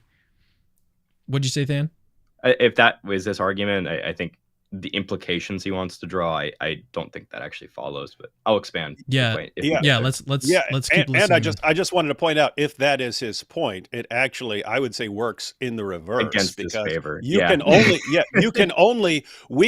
can spot something like the different endings of Mark because we have tons of manuscripts and people were quoting these things and so on, and that allows us to say, oh, actually we have an issue right here. So to conclude, therefore, it's just you can't trust any of it. That's the opposite conclusion. The fact that we can identify forgeries or interpolations in the text tell us what we can test against to know and have more confidence in what the originals actually said. Yeah, that's on the textual criticism side, but I think on the question of whether or not the Gospels and the New Testament is reliable, there's also positive arguments for that, which I don't know that we'll get into those in this show, but let's just keep playing this clip and try to get Alex's thoughts here. But one of the things I want to highlight in this clip is that they talk about the possibility or impossibility on Cliffe's part, or Cliffe argues that agnosticism is impossible. That's kind of what I want to get to in this clip, but they do talk about that in just a little bit. So let's just keep playing this. The manuscript evidence from Matthew, Mark, Luke, and John, there is serious question whether the end of Mark chapter 16 was an addition or whether it was part of the original writing. The same is true for John chapter 7, the end of 7, and the first 11 verses of John 8. There is serious question due to the fact those passages are not found in the earliest Greek manuscripts that we have, whether those additions or not. Now, Alex, please answer the question. What is more reasonable than the God of the New Testament? Who or what do you put your faith in that is based on more evidence of reliability? So earlier in his opening statement, his basic argument was that he's had his own share of doubts, and that he basically thinks that Christian theism is the most reasonable worldview compared to the other worldviews, the other worldview options that are out there. Not an unreasonable thing to argue, right? We've been talking about that pretty much this entire time, that if you come from the perspective of an atheist and your worldview is atheism, there is no God, what would you actually expect to see in the world if that was your hypothesis, if that was your worldview? And Cliffe is asking Alex explicitly, why is your worldview more likely than mine? Mm-hmm. And by the way, that is important little. This is one of the most important ideas for atheists to get, because what you've seen, especially since the rise of the new atheism, is hey, prove that your God exists, and I'm going to sit back and play skeptic. Right. Mm-hmm. Okay, you can play skeptic about anything. If I didn't want to believe that Alex O'Connor exists, could I come up with alternatives? Yeah, aliens are tricking me. Maybe I'm dreaming. Maybe I just imagine it. Maybe there's a guy going around pretending to be Alex O'Connor and there is no real Alex O'Connor. You could come up with all sorts of explanations if you wanted to play skeptic. So that is not a good criterion for establishing a worldview. Oh, can I be skeptical about it? Of course, you could be skeptical about all kinds of things. In fact, you could dial up your skepticism for any worldview high enough to where you would think that worldview is just complete nonsense. That's very different from saying, what is the best worldview? What worldview accounts for the evidence the best? Yeah. Or if you're talking about an individual argument, what is or an individual piece of evidence, saying, okay, what is the best explanation for this piece of evidence? That's very different kinds of reasoning. Because think, if you wanted to say, if an atheist says, prove to me that God exists, and you give a cosmological argument or something like this, can an atheist reject a premise? Can he reject the claim that the universe began to exist? Yeah. Can he reject the claim that if something begins to exist, it must have a cause? Can he reject those things? Of course you can. You can raise your skepticism level up enough to say, I reject your premise. You can't prove it to me. What's the best explanation for getting a universe? If you're just comparing theism and atheism, well, one has a cause, the other has no cause. So one of those would win, and the other would lose. And so when you go down the line and you start saying, okay, we know you can be skeptical here, but what's a better explanation for life being created or not? What's the best and then you get to where, what's the best explanation for all of it? I mean, I completely understand where Cliff would be coming from right now, saying, no, even if you want to reject it, even if you want to point this or that out, even if you want to say, this makes no sense to me here, okay, who has a better explanation for the way things are? I say I do. I say you literally cannot explain anything. You literally have no explanation for a rock, and you're complaining about my worldview.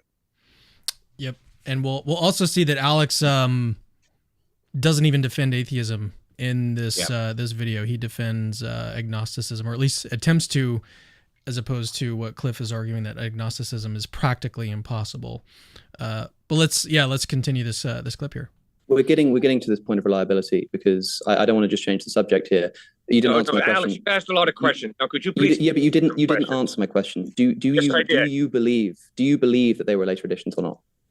I don't know, but there's solid evidence that those were possibly additions. I don't know. Okay. In which case, because we have to follow the thread of the argument here, otherwise it's a useless endeavor. If we have good evidence to suggest that people were adding stories into the gospel manuscripts even after they were first published, do we not have good reason to therefore think that people could also add stories to these manuscripts before they were written? In other words... Oh my goodness. Yeah. It was, as I said. I'm sure you already know the issues there, David, but... That's pretty terrible. Than, let's get your thoughts. Smuggled in there. Go ahead.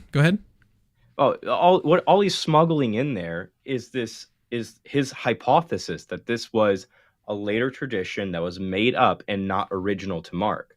Mm-hmm. But the debate is what the actual ending of Mark was at the time, and what the purpose of that abrupt ending is, if that was there's so many different debates here. Alex's hypothesis that this is just a legendary edition is just one of the many hypotheses. And the question of is this ending original or not is not identical to the question of, is this short or long ending a legendary edition that's made up? Like there's so much conflation happening here, and he's smuggling things into his questioning that maybe Cliff is just not aware of, and that comes off to me almost a little predatory. Yeah, so you're saying he's a predator? No. What's wrong with you? Yeah, so there you're right. There are multiple problems here, guys. When he kind of did with his mustache, to be honest. When it gets pointed out.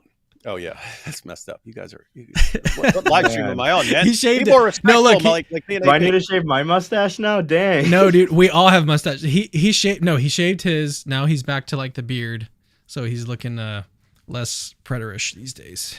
I have to say I like him. I like him. No mustache better. It's kind of, it can catch people off guard because it's I'm just a kid. Look at me, I'm just a kid. You know, and then you like blast them with your intellect and so on. So anyway, it's to his advantage to look like a kid. But yeah, guys, everyone who's watching, when you hear, hey, you have early manuscripts that do not include, let's say, those first 11 verses of chapter 8 of the Gospel of John. The claim is not that someone made up the story. You could think that, but the claim is not that someone made up the story. The claim is just that maybe that wasn't in the original Gospel of John. So the claim is not that someone made up a story, they fabricated a story. The claim is that, matter of fact, it would be more likely either that there were multiple editions of the Gospel of John, or that people are like, wait a minute, how are people leaving out this story of what happened with the woman caught in adultery? How is no one including this? We need authentic oral tradition. Yeah, and matter of fact, there's even a manuscript where someone inserted it into the Gospel of Luke. So, I mean, the Gospel of John acknowledges at the end that Jesus said and did all kinds of other things. And so the idea would be that someone's like, oh, you can't leave this out. You can't leave this out. Or that there were multiple early editions of the Gospel of John and so on. But so that's one issue. It's not saying, the theory is not that someone lied about this and made up a story and I'm going to fabricate this story. The story is that you have some manuscripts that have it, some manuscripts that don't. What's the explanation? What's the explanation for why some have it and some don't? So it's not a claim about making something up. Apart from that, the idea, I mean, again, the issue of different manuscripts and so on.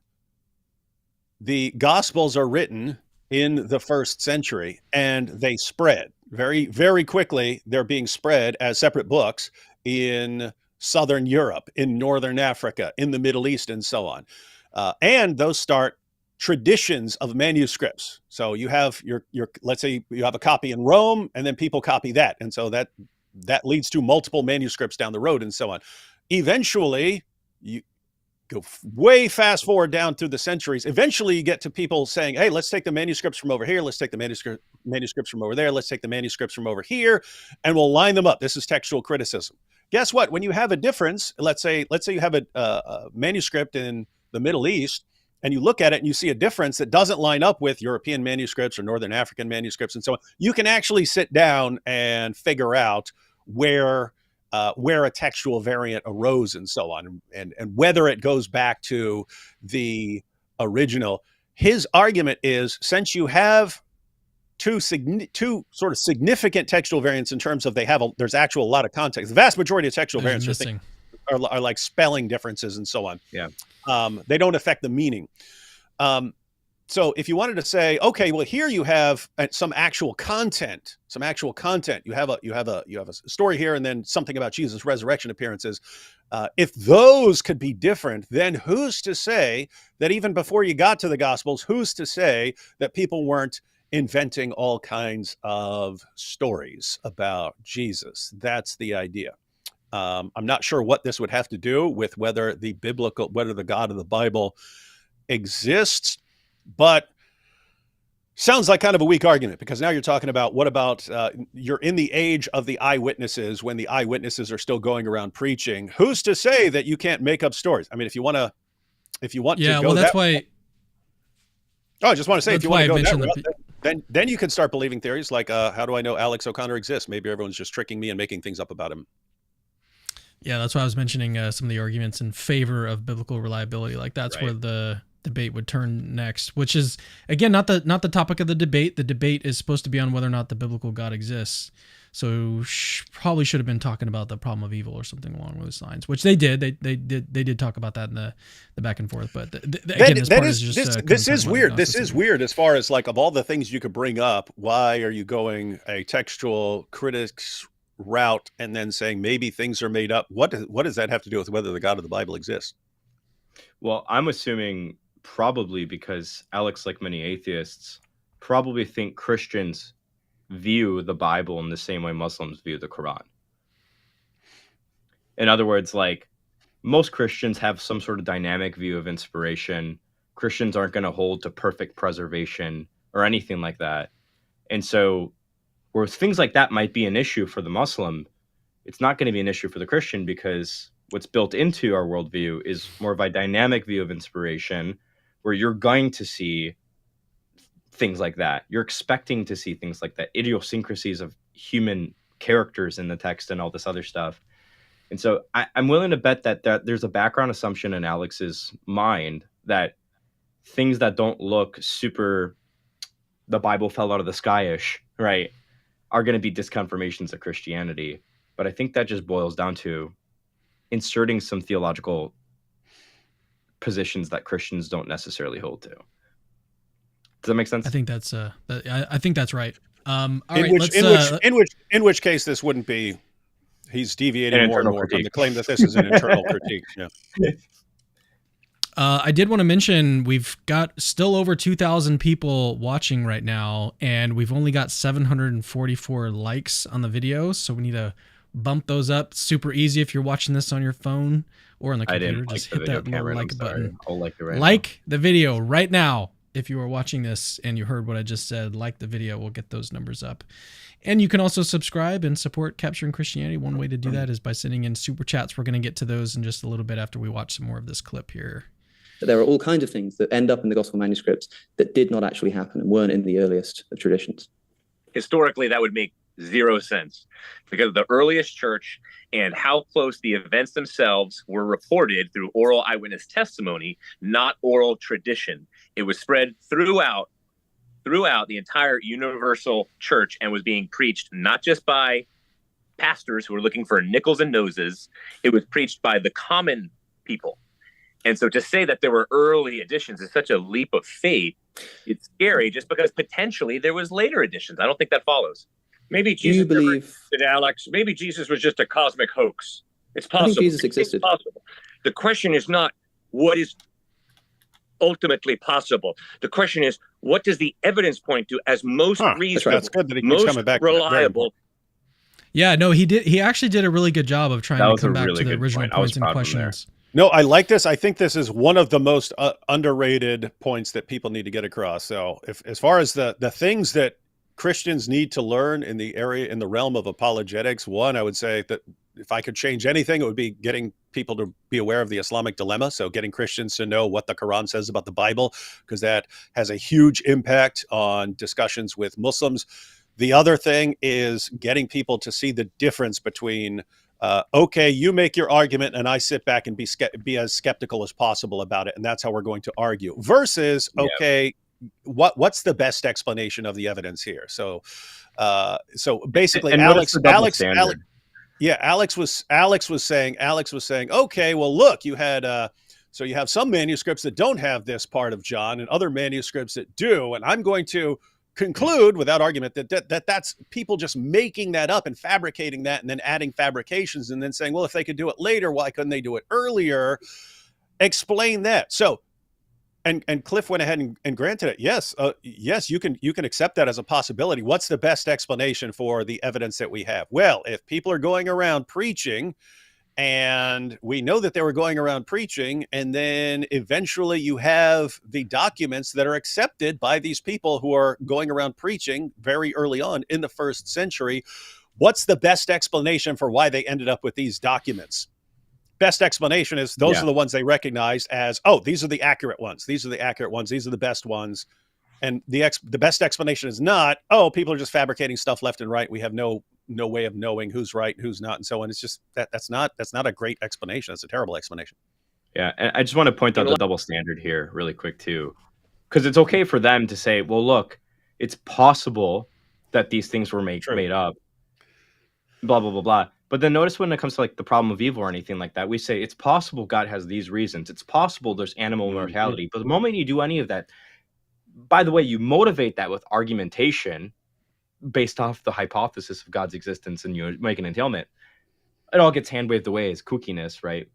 But then the moment they want to deny gospel reliability, it's possible these happened, and well, this legendary development hypothesis is probably just the better explanation, because I just don't really think resurrections happen, and I think if the gospels are reliable, that just makes it more probable that Jesus rose from the dead. That can't be the case. So I'm going to go with the fact that it's possible legendary development happened, because I just think your whole system is so kooky, right? Like, it's psychologically circular almost.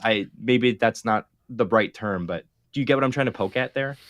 I like the that. double standards. The double standards are massively important. So even Richard Dawkins recently had a discussion with Piers Morgan, and Piers was challenging him on the origin of life and so on. And I actually should have made a video about this, but back in the 1990s and so on, when I went to biology class, they were explaining, they had the origin of life figured out. Supposedly, they knew how life developed, supposedly.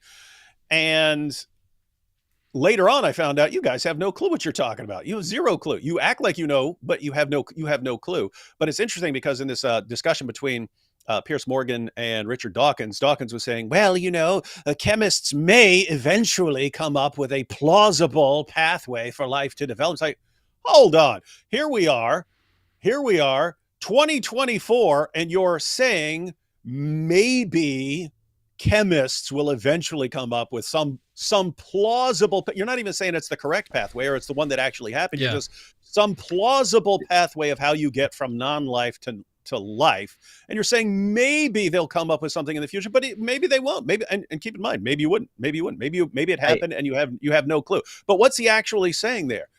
It's possible, and it's possible that it happened, and it's possible that people are going to figure out how it happened. It's possible, and so you see, we've got our powerful worldview. But you're right. As soon as we're saying maybe this, you don't know. You see, your worldview is incoherent. I really want to point out just the methodological ineptness there, really quick, because notice that it's only in specific cases of religiously significant topics that this is done. Miracles, right? Well, maybe there's just some unknown natural law, and we just have to wait to discover it, right? Like, if this was the way we actually reasoned consistently, we wouldn't be able to do anything, right? Like, presumably Alex believes in evolution, and what happens when the young earth creationist comes against him and says, yeah, but we're going to find evidence eventually that disproves this? Alex wants to say, probably rightfully so, that that's not a methodologically sound way to go about this. But why is now he's going to say God of the gaps, right? So why is it okay for the atheist to hold out hope for some future possibility? We judge the probability of our hypothesis based off the evidence we have, not the evidence that we hope to have in the future or wish we had now. And it just that just goes all out the window the moment we start talking about religion. All right, let's continue this clip here. Light of the evidence that we do have. That's right. Do you think that outside of the people that Jesus and the apostles and the prophets of the Old Testament rose from the dead themselves, do you think that Jesus is the only person who's ever risen from the dead? No, Jesus raised people from the dead. No, outside of the people that Jesus rose from the dead and the apostles and the Old Testament prophets rose from the dead. Totally possible that they're... David, you know where he's going? I would guess he's going tired. I'm guessing he's going in a Bayesian direction of extremely low prior probability, given like almost a... I wish, David, I wish he'd go there, but he's not. It's much worse. Oh, there really? Is some type of near-death experience or some type I mean, like bodily resurrection of the dead. I am not intelligent enough to follow all of the claims, but the resurrection of Christ, I think, is historically validated in a very intellectually satisfying manner. So here's a question. In Matthew chapter 27, we're told that there's an earthquake, the second earthquake of Matthew, neither of which we have any other reports of, but there's an earthquake, and the graves open, and the holy ones of Jerusalem exit their graves and walk around the city of Jerusalem, appearing to many. Do you think that happened? Yes, I do think that happened. Now, Alex, it's time for you to answer my question. What is the alternative to the biblical God, Jesus Christ, that you accept as more reliable? And secondly, what's the evidence that alternative to Christ is really reliable? I'm an agnostic. I don't submit to know what the ultimate answers to human existence are, but I don't think that the evidence for Christianity being the correct one is plausible. So give me the more plausible one. That was my question, Alex. What's the more plausible one? that you have chosen to follow, because obviously you're dressed a certain way. Obviously you have your hair on your face manicured very nicely. So obviously you have motives, you have ambitions. Okay, so you're living for something or someone. What is it, and what's the evidence that what you are living for is reliable? I'm afraid I kind of just reject the grammar of the question. I don't have a systematized theology because I don't even believe in the existence of God. I'm an agnostic. Like I say, I don't know the answer to these questions. I don't know. Like, did he just not inform him? Like, it should. Well, it says atheist, like on his. You see this? Well, like, it's not even just that, right? Like, Cliffe is asked. I don't know if Cliffe is doing this, but wait, hang on. So he's an agnostic, not an atheist. Apparently, I really don't know. Okay, that's interesting to know. Right. I do believe that agnosticism is a superior position to atheism, but I thought he was an atheist. Well, because Cliffe's on the right track if he's doing what I think he's doing, right? Because Cliffe presumably is coming from this position saying, like, look, Christianity, like, if I just grant the thing you just said, Alex, I still think on total evidence, Christianity is the best explanation of the reality we live in. If you disagree with that, what is the hypothesis that I should think is more probable? Right. Like, that's my translation of what Cliffe is trying to do. Mm-hmm. Right. And Alex just saying, I don't know, is going to just be a concession of the debate. Because you can't say Christianity is not the most probable hypothesis. Because if you're going to say that, an entailment of that is going to be that there's some other hypothesis that's going to be more probable. Just name one. Mm-hmm. Yeah, guys. Right. So everyone who's watching here, you can just think of a theory that you believe in and that you believe is correct. Can you nevertheless pick things out of that, attack that position and say, what about this? Or this doesn't make sense to me. Yeah, that can be true even of a correct position. You can have a completely correct position. In other words, anything, take anything you atheists believe. Let's suppose you're talking about evolution or something like that. Can people attack the theory of evolution and say, this doesn't make sense to me? Or how did you get that? Or how did life arise to be? Yes, they can. Do you still believe that is correct? Yes. In spite of any criticisms, you'd still say, I still believe in it in spite of these criticisms or objections. What does that mean? It means you can be reasonable that means that you acknowledge that you can be reasonable in holding to a position, even if you do not have everything figured out, even if there are big questions, even if there are all sorts of things that people might raise as objections, and you can still believe this is the best explanation going. So you have the claim that Christian theism is the best explanation for the way things are. And Alex is going, well, what about this? And Matthew, what about this? You could grant everything. You could grant and say, okay, I understand you have all kinds of objections. This is still the best explanation. This is the best hypothesis on the table as far as I can tell. And if you disagree with me and you do not think that this is the best explanation, what is your alternative? And he goes, what? I don't have a position. I'm just an agnostic. Okay, that's not a response. So you haven't refuted my view that this is the best explanation. You have not said, no, you can't say that's the best because this is better. You haven't said that. You just said, I don't know. Okay, well, fine. Then you haven't given any reason until you put another explanation which you think is equal to or more probable than Christian theism. Then I could grant every single thing you've said. I could say, I have no explanation for animal suffering. I have no explanation for this. I have no clue what happened in the Gospel of Matthew there. I still think this is by far the best explanation out there. You could grant everything he's saying and still not conclude that I think that Alex is right about this. I think a helpful point to make here is agnosticism is not a hypothesis.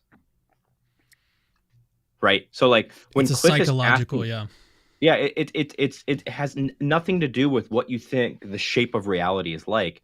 It's a psychological disposition you have towards whether or not you believe some certain sets of propositions.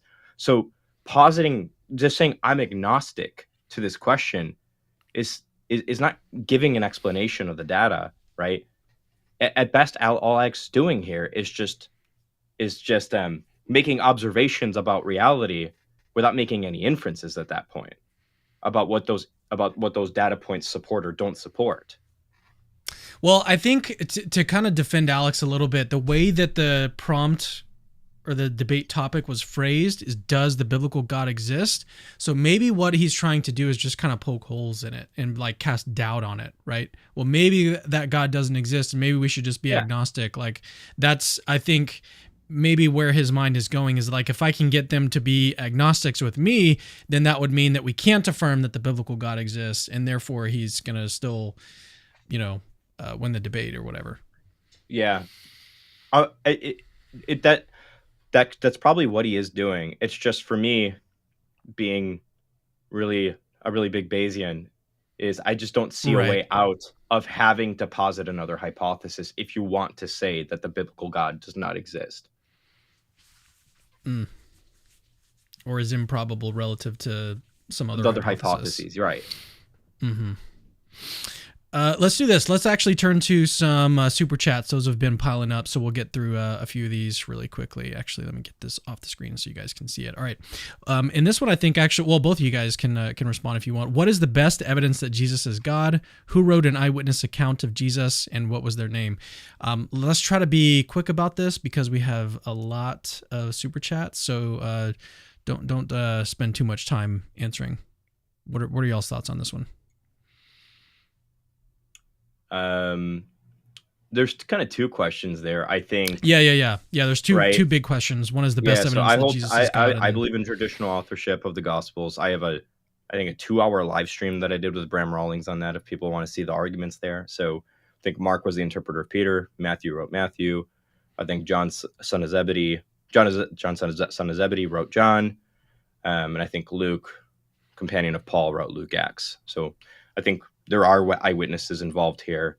I think if you want to, I'll even play by the rules of the skeptic and say I think Mark's gospel has some of the highest Christology. So I think Jesus himself claimed to be God in the Gospel of Mark when he was before Caiaphas in, I think, Mark 14. Caiaphas asked Jesus, "Who are you?"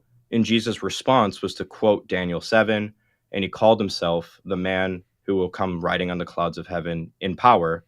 And the two backdrop things that are really important there's in the Old Testament, this cloud rider motif. You can see this in Psalm 104, I think it is. And it's like an exaltation psalm for God. The cloud rider motif is used. Yet God is the one who rides in the clouds and makes the clouds his chariot. That's an exaltation thing meant solely for God. And the other thing to note is this was present even in the Second Temple period, which is when Jesus is there. There's this two powers in heaven motif. It was almost like a proto-Trinitarian view. There's the first power and the second power. They're both God. I asked for a simple explanation, Than. Oh my goodness. I'm almost done. I'm sorry. Basically, Jesus calls himself God because he's calling himself the second power, and he quotes Daniel 7, calling himself the son of the man who will ride on the clouds, calling himself God in that instance. Caiaphas recognizes this by ripping off his robe and calling it blasphemy. So I think we have really good evidence and early evidence that Jesus thought he was God and claimed to be God. Yeah, but you guys should definitely look into that argument if you've never heard of it. I'll just give a short statement. I also agree with traditional authorship. As far as the best evidence that Jesus is God, I would say because it's everywhere. It's implied or stated everywhere. It's in Matthew, it's in Mark, it's in Luke, it's in John, or if you want to break it down into M, L, Q, and John, and so on. It's all over the place. It's all over the letters of Paul. And so the idea is, how would so many people get the impression that Jesus is making these kinds of claims if he wasn't making those kinds of claims? In other words, once again, so think about this, guys. Notice what we're doing here. Can you be skeptical about the authorship of the Gospels? Yep, you can. What are we saying? Examining the evidence, best explanation looks like traditional authorship. That seems like the best explanation. If you're talking about Jesus, why is everyone who walks away from this guy concluding that he's claiming to be God? Keep in mind, if you're talking about his friends, they're bowing down and worshiping him. His foes, they're saying this guy's committing blasphemy for the things he's saying. That sounds like Jesus is making claims that normal human beings should not make. And when you combine that with the fact that he performed miracles and rose from the dead, I would say I take his claims seriously. Cumulative case kind of guy. That's you. All right, Micah Kunkel says, inside scoop, Alex went on the Jubilee YouTube channel, 1 atheist versus 20 Christians. He apparently ran these same arguments. Appreciate this live stream. Did either of you guys know about this? I've heard of the Jubilee thing. I don't know if he did it, or I think Mike Jones was going to do it, but I've never watched any of those. Yeah. I like the idea of taking someone and then firing questions, but I haven't seen any of them. So I'll say this. That did happen. It was recorded. I was there. But that's all I can say until the video is released. Come on, tell us everything that happened. I can't. You see, he can't because he knows that the Christians were humiliated. Humiliated. To be Islam. All right, the theater guy says, if humans and animals were not intended to suffer, then when do pain receptors come into play? Why do we have sensory organs built into the system intended to recognize pain? I don't know who he's responding to here, but right. Yeah, I actually think this is a problem for Alex's position. Oh, look, a deer suffers in the woods. So whether it's the William Rowe version or Alex's version, then gets eaten or something like that.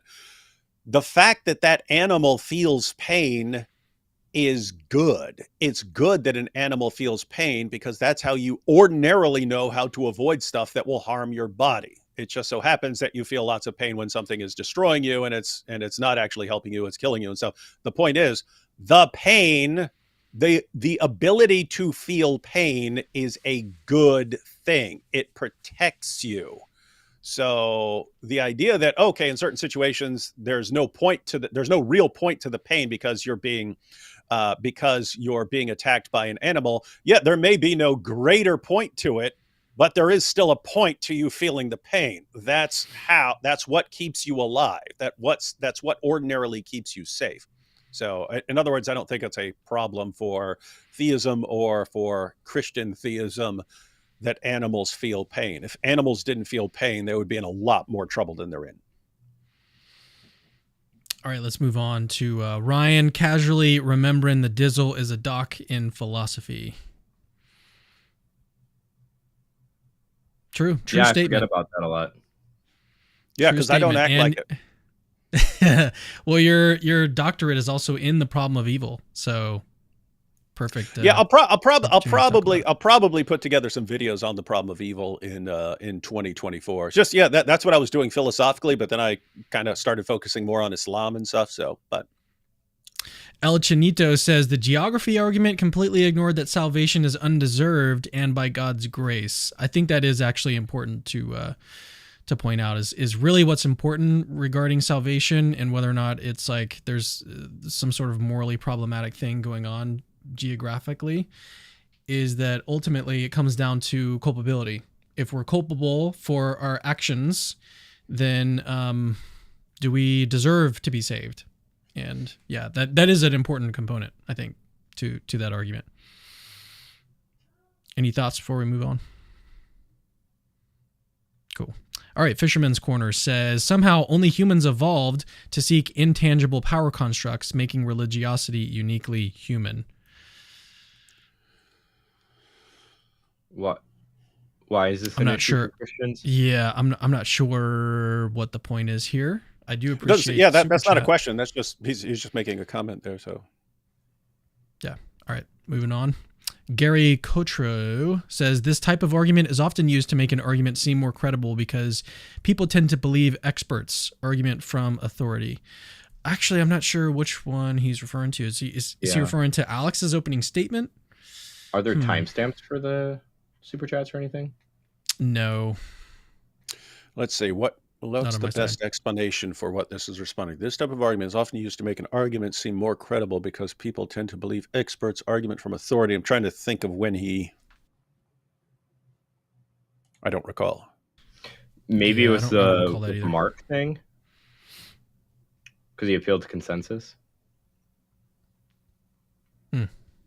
Maybe so. Either way, we can move on. Aaron Harlow says there was a new study that proved the infinite monkey theorem impossible. This was a slap in the face to the probability of naturalism.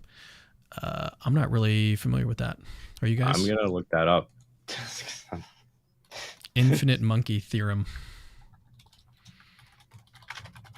I mean, if you're talking about monkeys, and I'm trying to think of what, I'm not sure exactly what this person's talking about, but the various monkey theories, you've got the ones that are about monkeys typing away on typewriters, and they could eventually put together, if they were doing it for infinite amount of time, then they could eventually type it's out a law Romeo of and Juliet or something. thing. Yeah, what David's is it? right. Okay. I'll just read this. The infinite monkey theorem states that a monkey hitting keys at random on a typewriter keyboard for an infinite amount of time will almost surely type any given text, including the complete works of William Shakespeare. And then they kind of just give a direct mathematical proof for that. Cool. All right, moving on. Alex Rowley says, power, knowledge, knowing, and goodness are all things that could be perceived by humans, and conceptualizing an infinite level of those things is trivial. The only thing I can think that this is related to would be my Bayesian likely... ontological argument. That's a response to my Bayesian ontological argument. So as far as a Bayesian ontological argument, again, it's you're starting off with two hypotheses. Let's say theism and naturalism. Which hypothesis, assuming it's true, would make the evidence more probable?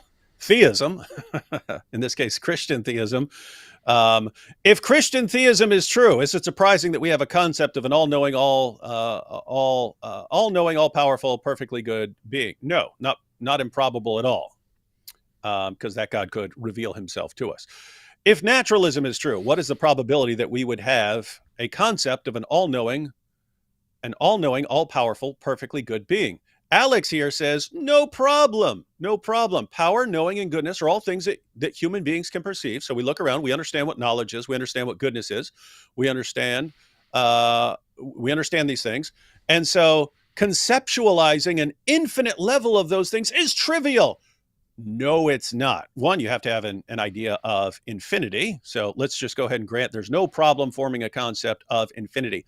That's not what we're talking about with God. You're saying, and we have a hypothesis which we take seriously, that there is a being that possesses these attributes infinitely, to the infinite degree. Why would you ever take that seriously as a hypothesis? So one, I mean, keep in mind, you can posit any sort of level of knowledge, any sort of level of goodness and so on. Why say that there's a being that has these attributes to an infinite degree? Like, why not say there's one infinite? I mean, even if you wanted to say it, why not one being who's infinitely powerful, another being who's infinitely good, another being who's infinitely this or that? Why are you coming up with a concept of this one being who has all of these attributes? But here's the thing. If the problem of evil is so obvious, if it's so obvious, as atheists claim, that a being with these attributes would never allow the kinds of human and animal suffering we see around us, how in the name of common sense would so many human beings conclude that this being created the world?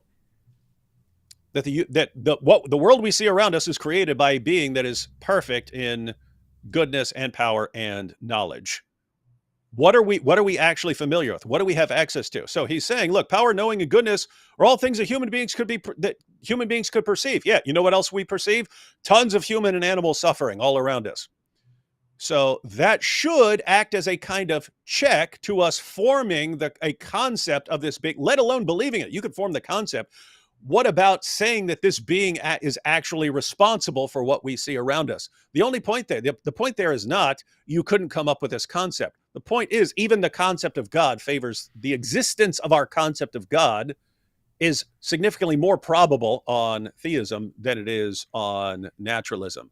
In other words, if naturalism is true, you could very easily conceive of a world where no one ever formulates the concept of God, or if they do, it's not something they would ever take seriously, because there's no way that sort of being exists when all this suffering is what it produced. So I like that because it best explanation, theism. Yeah, I like that because you can even accept that there are certain subjective mental properties, right? So you can say like, okay, even if you've got this concept of God, and that's like a subjective kind of thing just happening in someone's mind, that nevertheless still provides a lot of evidence for the existence of God in the way that David has formulated his argument. So I think this is a really good argument, actually. I like it a lot. I mainly like it because it's Bayesian ontological argument, and that spells boa. And so I can say, what you gonna do when the boa wraps around you? You're starting to sound like a predator, David. I was trying to sound like Hulk Hogan, but yeah, I get that. All right. Raph says, being atheist is like a symptom of much emotional mental issue. All right. C.M. Bradley says, forgive my being critical, but he's not many levels above a Dawkins, Harris, etc. Recall his debate against Shapiro. His popularity far exceeds his ability, and his confidence far exceeds his knowledge. I'll just say, sort of in defense of Alex, like, I have met him in person. He's been, again, to my house. I've interviewed him right behind me. I've interacted with him personally. He is a great person. Like, he's an awesome guy. You can tell that. But he's... Do what? No, I said you can tell that. You get a very different vibe from watching Alex interact with people than you do with certain... yes. Like really nasty, angry atheists who look like they just want to look like they would love to just exterminate Christians if they could. Like, dude, really hate children. Yeah. I never got that impression from Alex. No, my wife loved him. Like he and her were like instantly friends. Like he's an awesome person. But on top of that, he's also very intelligent. Like I had some conversations with him, like traveling back and forth between the venue and stuff. And he was able to hold his own against stuff that I was arguing. So he doesn't lack intelligence. Like if you ever do a debate with him, you're going to see really quickly, like he can hold his own. But what we're seeing here, I think, is that he's sort of at the level that Cliff and Stewart are at, and I don't have their faces pulled up right now, but we're not seeing. I don't think we're seeing the best of Alex and that's part of the reason that this was so disappointing to me. Is that Alex, I think, really honestly, he just needs to go ahead and become a Christian. Like he just needs to do it. He just needs to become a theist, which hopefully does happen, and I think he's got like the biggest chance of that actually happening. But I think he just he just needs to do it. But anyways, that's what I'll say. You guys can feel free to respond. Otherwise, I'll just move on to the next one. No, I would agree with that. So yeah, it's not a situation where we're saying, oh my goodness, these points. How could anyone raise these arguments in this situation? It's we expect better from someone at Alex's, given Alex's level of experience and his intellectual ability. You'd expect stronger points to be made, and so it's kind of just a disappointment. We expect better. So this comment came from when I had the world religions map up. Now map wingalingism. And if you want to do something fun, map wingalingism and see where that's popular, and then map Star Trek conventions. There will be significant overlap because they're all nerds. Someone else asked where I got the map from. Let me pull it up one more time for you guys. This actually came from pbslearningmedia.org. pbslearningmedia.org. And you can navigate through here. We can look also at indigenous religions. Judaism we already looked at. Non-religious. This is kind of spread all over because it's not a religion. Some other religions that aren't on the list and stuff. So pretty cool map. Pretty cool map. Let's go ahead now and turn back to playing some more clips from the debate. So this one, we've actually been going for over 2 hours at this point. So just let me know if either of you guys have to head out. Just let me know. No big deal. What we'll do maybe is just play a little bit more from this clip and then start to wrap things up. So let's go ahead and do that. And if we want to do a part 2, we can do a part 2. Know what my ultimate motivations are. I don't even have access to my own sort of deepest psychology. So I couldn't tell you why it is that I shaved my mustache and regrew a beard. I don't know, but I know that it's not because of a man who I don't even believe claimed to be God in the first place, allegedly dying on a cross and leaving some scanty evidence behind him. I don't think that's fair. Yeah, that was That was rough. That was a low moment. New atheist Alex moment. Yeah, we need to play it again though. Let's listen to it. That was almost on the like Sky Daddy level. Yeah, it kind of was. Of course I shaved my mustache, and of course I'm growing out a beard, but that's not because I'm some Sky Daddy. Have access to my own sort of deepest psychology. So I couldn't tell you why it is that I shaved my mustache and regrew a beard. I don't know, but I know that it's not because of a man who I don't even believe claimed to be God in the first place, allegedly dying on a cross and leaving some scanty evidence behind him. I don't think that's fair. You are far too articulate. You are far too deep a thinker to convince me that there's not something that's powerfully motivating you. You're living for something, for someone, for some worldview, some philosophies, religion, whatever. Come on, sir. You are not just an accident. You didn't just arrive at where you are now by chance. You know that as well as I do. I don't know. This is actually a decent point that Cliff is making. Like, do a little bit more reflection on yourself. It's a very important point, and sadly, it's one almost none of the atheists who are watching will get. It's something you have to seriously reflect on. It's like, if I were to put it a little differently, Alex, look at what we're doing right now.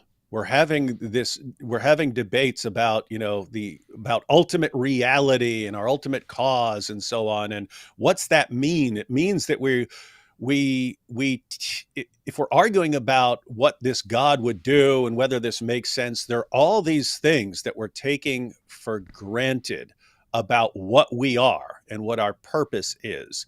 And we're taking moral laws for granted. We're taking the reliability of human cognitive faculties seriously when we couldn't if we adopted like a serious naturalistic position. We're taking logical laws seriously. We're taking all these background ideas seriously, and something about our purpose, that we are supposed to be getting to the bottom of these kinds of issues. We're supposed to be striving to understand these kinds of things. Where would you get that from on naturalism? Where? What is your purpose on naturalism? To make copies of a molecule.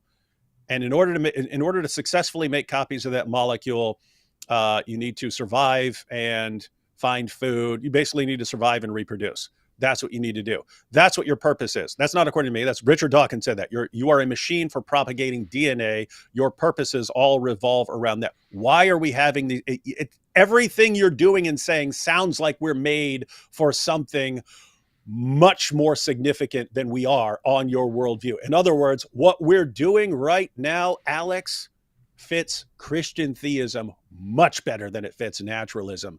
And so even when I'm sitting here listening to you give your arguments, it's like you're crying out, I'm more than naturalism claims I am. I'm far more. I'm far more. I have purposes, and I have purposes that are far beyond anything I should have if naturalism is true.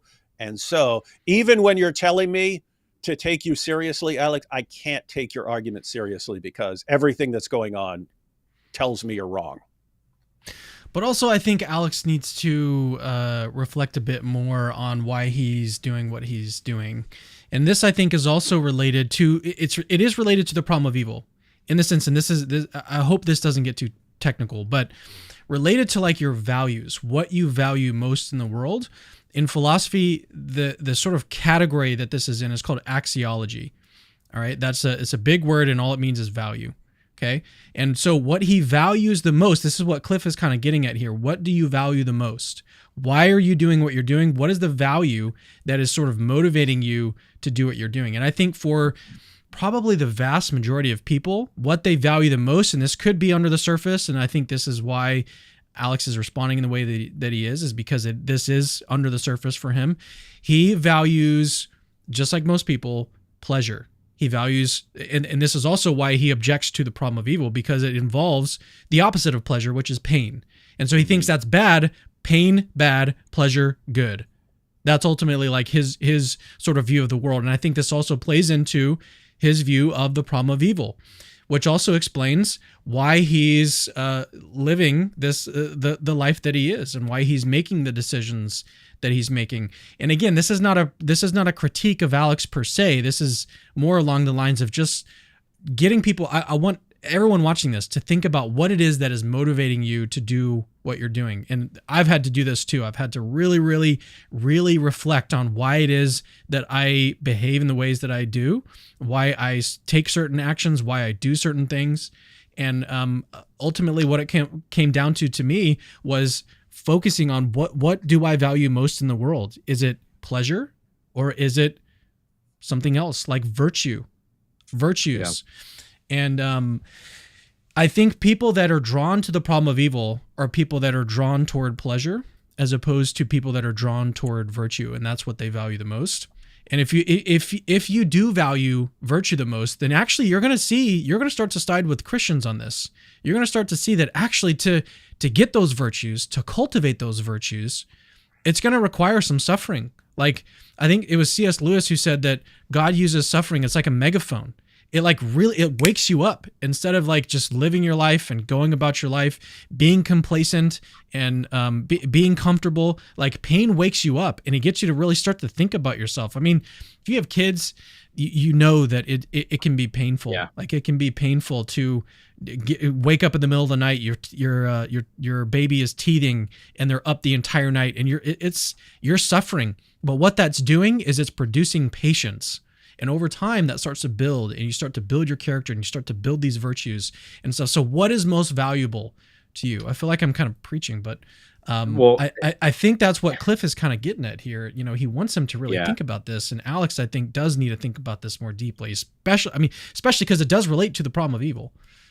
I want to build off of that just a little bit here. And I want to say it almost seems, my friend Tim Howard and I made this observation. It almost seems like a lot of atheists, when they use the problem of evil, they think the most valuable thing that happens, I might be wrong here, right? But it seems like atheists want to say something like the most valuable thing that happened, that about the reality is what happens to an individual, rather than what that individual does with what happens to them, or what they become after what happens to them. In the philosophical literature, this is kind of distinguished as the event-centric approach versus the sufferer-centric approach to the problem of evil. And it seems to me the sufferer-centric approach is the right approach, because how that person or agent or animal integrates that suffering into their life is way more important than what actually happens to them. Like, if my son falls off his bike, right, the fall is not the most important thing. The most important thing is the fact that my son retroactively is going to look back at that instance of his falling and go, yeah, my life is on the whole good. Like, I'm not permanently destroyed or maimed. Like, I'm okay. And my life is good on the whole. I blah, blah, blah. You get the point. I'm not going to start preaching here.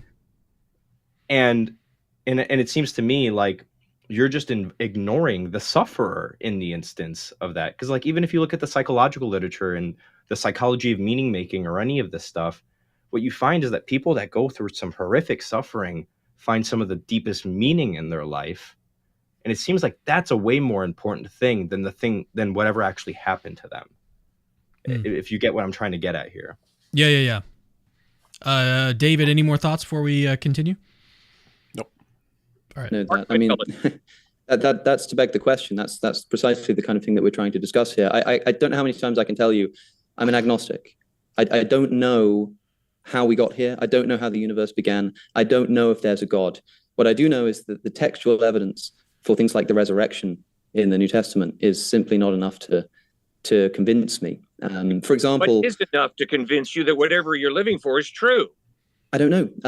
But for example, the reason I brought up the raising of the dead in Matthew chapter 27 is because, look, this is an argument from silence, but some arguments from silence work. And if you'll allow me to finish this point, you agree that the most extraordinary event in human history was recorded in the Gospel of Matthew. That is, that numerous people rose from the dead, walked around the city of Jerusalem, and were seen by many witnesses. That's what we're told. Interestingly, the text is a little unclear because it says that at the time of Jesus' death, the graves opened, and then they appeared to people after the resurrection, implying that there's this 3-day period where they're either laying around in empty graves or hidden somehow. It seems like a bit of a confused text. Now, again, one hypothesis is that this actually happened, and for some reason they were, I guess, like maybe still dead in their graves for 3 days and then they got up or something, and that this is still just so confusing as a supposed internal critique. It's terrible as an internal critique. You could, guys, just to be clear, it is relevant if he wants to understand whether this happened, whether this actually happened, what is reported in the Gospel of Matthew actually happened, and if so, what is it that exactly that happened? That's a relevant discussion. Whether that, how that is relevant to a debate about whether the God of the Bible exists is very, very straight. You could throw out the entire Gospel of Matthew. You haven't hurt the argument at all that the God of the Bible exists. So anyway, in other words, whatever you conclude about that passage, whether you think it happened or didn't think it happened and so on, the God that is described in the Bible, does that God exist? Which is what they're debating. I still don't get the discussion. Not a very strong argument. I want to say one thing too, which is, Alex, I think this is a huge mistake I hear a lot. Alex said something along the lines of like, look, we have this textual data and I find this not convincing of the resurrection. Yeah. Look, you not finding something consistent. I mean, you not finding something convincing is not my criterion of whether I believe something. Exactly. Alex, you're not the ideal observer. You're not the ideal reasoner. What's important is the textual data that we do have. Is this more expected on the condition Jesus rose from the dead than any of the competing theories? That's what matters. You finding it not convincing isn't really an objection. All right, I think let's do this. Let's play one more clip. We'll skip forward a little bit in the video. Let me see which one. And this one actually has Stuart talking. So he claims that atheists have a much bigger problem in explaining their moral outrage, which I think is going to kind of summarize a lot of what we've been talking about in this stream. So that's why I'm going to play this one. Hang on, let me find it here. All right. Commands the Hebrew armies to do. And it's obviously why. We know why, because it's for victory in battle. Now, God could have So they're talking about some Old Testament. Yeah, he's talking about the hamstring of the horses here. Mm-hmm. I just really want to say this. What Phil is saying, Phil is wanting to imply that this is about taking down the enemy's horses. Well, explain the passage really quickly for people that didn't watch the debate. Yeah. So there's I don't remember right off the top of my head, but there's a passage in one of the Old Testament war texts where the Israelites are supposed to hamstring the horses of the enemies, right? Phil wants to say the purpose of this is just for military warfare purposes, but that's not actually what's happening in the text. What's actually happening in the text is a subversive thing to war. In other words, time and time again, what you see in the Old Testament is God actually telling the Israelites to not take certain weapons, not use certain weapons, and not use horses or chariots in their battles. And so the whole point of what is happening here is this is God's way of saying, no, you can't use these because you're not winning these wars through weapons and all these means of these other kings and nations around you, Israel. We're going to win these wars through covenant fealty to me. Now, there's a whole huge backdrop here, but all I want to get to, the thing I really wanted to point out here is what Phil is saying here is not true, is not correct. And by my assessment of the textual data, it seems that this is actually a subversive thing to war in which the Israelites are commanded to do something because they're not supposed to use what modern day's equivalent of tanks would be in the ancient Near East. That's what's going on here. All right, let's listen to this clip where Stuart comes back in though with his response. Easily taught them how to use tranquilizers. He could have teleported the horses elsewhere. He could have just put them to sleep for a few hours during the battle. But no, he commanded this torture, right? Now, if that doesn't convince you that this God is not perfectly good, what would? Well, I just continue to rely on my favorite intellects over there where you guys are. And C.S. Lewis would answer, yes, there's a problem emotionally for me when it comes to this issue. But there's a greater problem for the atheist and agnostic in explaining this type of moral outrage they have over this issue. So we both have problems. I'm not going to say, oh, this is an easy one. And I'm not going to say let's just turn it into a page turner. No, there's true issues here, but I defer to C.S. Lewis, and I think Alex should as well, when saying that you still have a bigger issue than me in answering this question when it comes down to where is this ultimate moral outrage coming from?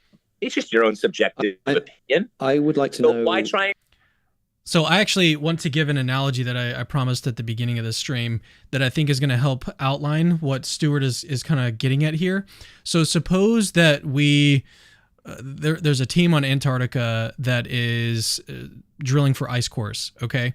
And in one of these ice cores that happens to be like 50,000 years old or something along those lines, that we find a Rolex watch is frozen in that ice core. What is the explanation? What is the explanation of this watch being in an ice core that is 50,000 years old? One explanation is that it was put there by humans somehow, okay? That's one explanation. Now that explanation has problems.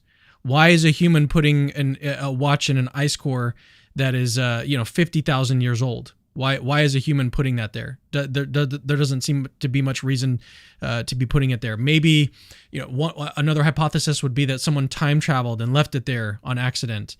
Okay, there's problems with that because is time travel even possible? Right? That's a problem. There's a problem with that hypothesis. Now compare that to the hypothesis that the watch arose by chance. What's going to be more likely? That a human put it there, which there's problems with that hypothesis, versus that it arose by chance. Still, the human put it there hypothesis is way on a number of magnitudes higher probabilistically than the chance hypothesis, like naturalistic chance. Somehow the elements came together from different parts of the universe, somehow combined into this, thing that looks like a watch, has a Rolex logo on it and stuff, and just, happens like. But Cameron, so I'm agnostic as to the question of how the watch got there. You are. I'm sorry, yeah, guys. That's you're that's way kind too of intelligent. That remark from Than right there is if you didn't understand what we were talking about earlier, perfect example. You have a watch. It's in a chunk of ice that's been there for 50,000 years. It's a Rolex. Any hypothesis you put forward about how a human being put it there, whether it's time travel or inventing some teleportation device that teleported it there, or whatever you want to come up with, there are going to be problems with your hypothesis. You're going to say, does that really make sense? And you could attack whatever hypothesis you come up with. That doesn't change the fact that the hypothesis that a human being put that there is massively, massively, massively more probable and by far a better explanation than the idea that it just arose by chance and all the parts came together. And so that's kind of what we're dealing with. You're dealing with an atheist saying, oh, but that explanation doesn't make sense. A time travel. How do we know that time travel? How do we know that someone may have invented a teleportation device? It doesn't make sense. It doesn't make sense. Yeah, I can grant that you can raise all kinds of objections. It's still massively more probable than any alternative you have, unless you can show me a better alternative that doesn't involve a human being. If so, I'm waiting. Oh, I'm just an agnostic. Okay, then you're not showing me that there is a better explanation than the explanation that a human being did it. And so you can apply the same reasoning here. What kind of good God would do this or order that? On what basis do you, as an atheist, say that God couldn't command you to do that to every animal on the planet? What basis? The moment you're saying no, there are these rules that God could not violate, and God would have to do this, and God would have, you're now you're in the realm of theism, asking about God's reasons for doing things rather than saying you have a better explanation, because what you're saying does not fit with your worldview. How would you know what God would have to do? How would you have access? How would you, as whatever it is you believe you are on naturalism, namely a machine for propagating DNA that just became smarter than other machines for propagating DNA, why would you think that you have access to these universal rules that even God would have? So now what you're doing is you're in the realm of arguing about what God would do and what God's reasons might be, but you have not shown that you have any sort of better explanation, because nothing that you're saying or doing actually makes sense. Right. The chance hypothesis is not a better explanation than the human hypothesis. Yeah. All right, let's get to some super chats now, and if you guys do have to head out, just let me know. Otherwise, we'll try to keep this to around 15-20 minutes, and then we'll close out the stream. All right, DFW Herbie says, Alex's Philosophy 101 arguments were excusable when he was a freshman undergrad, but now it's bordering pathetic. Thanks for calling him out. Yeah, some of these arguments, yeah, I would like to see some more progress on Alex's part. Like, at least interact with the stuff that's being pointed out, right? Like at least do that. Even if you disagree, that's fine. But interact with the stuff that's being said to you in response. All right, next one. Isa Kabir says, in many of these debates, the opponents don't actually understand Christian theology and don't fairly represent nor steelman the Christian perspective. Yeah, I think that unfortunately does happen quite a bit. Yeah. Sheeny Beanie says, at this point, Dawkins has to be a plant from the Christian evangelical complex to bring atheists to Christ. If that is the case, keep going, Richie. Marky Young, wait, but Alex's point was actually initiated by Phil. Animals suffered before the fall, according to his assumption. Watching this live late. Sorry. So I'm not really sure what that's in response to. Maybe like in the beginning of the stream where we were pointing out that it's not really a problem that if there was animal suffering before the initial fall, like Adam and Eve fall. Yeah, we also talked about in other falls, though, the fall of angels and stuff, how that might still apply. So, and then we also talked about other theodicies, like the soul-building theodicy, the gnomic regularity theodicy and stuff. So, yeah, maybe he just came a little bit late. All right, let's move on. Amazing, skeptical, rational, cosmic, free-thinking atheist says, haha, it is 2024 and we're still debating this. This is proof that theists have no idea what their sky daddy wants. I learned everything on our atheism.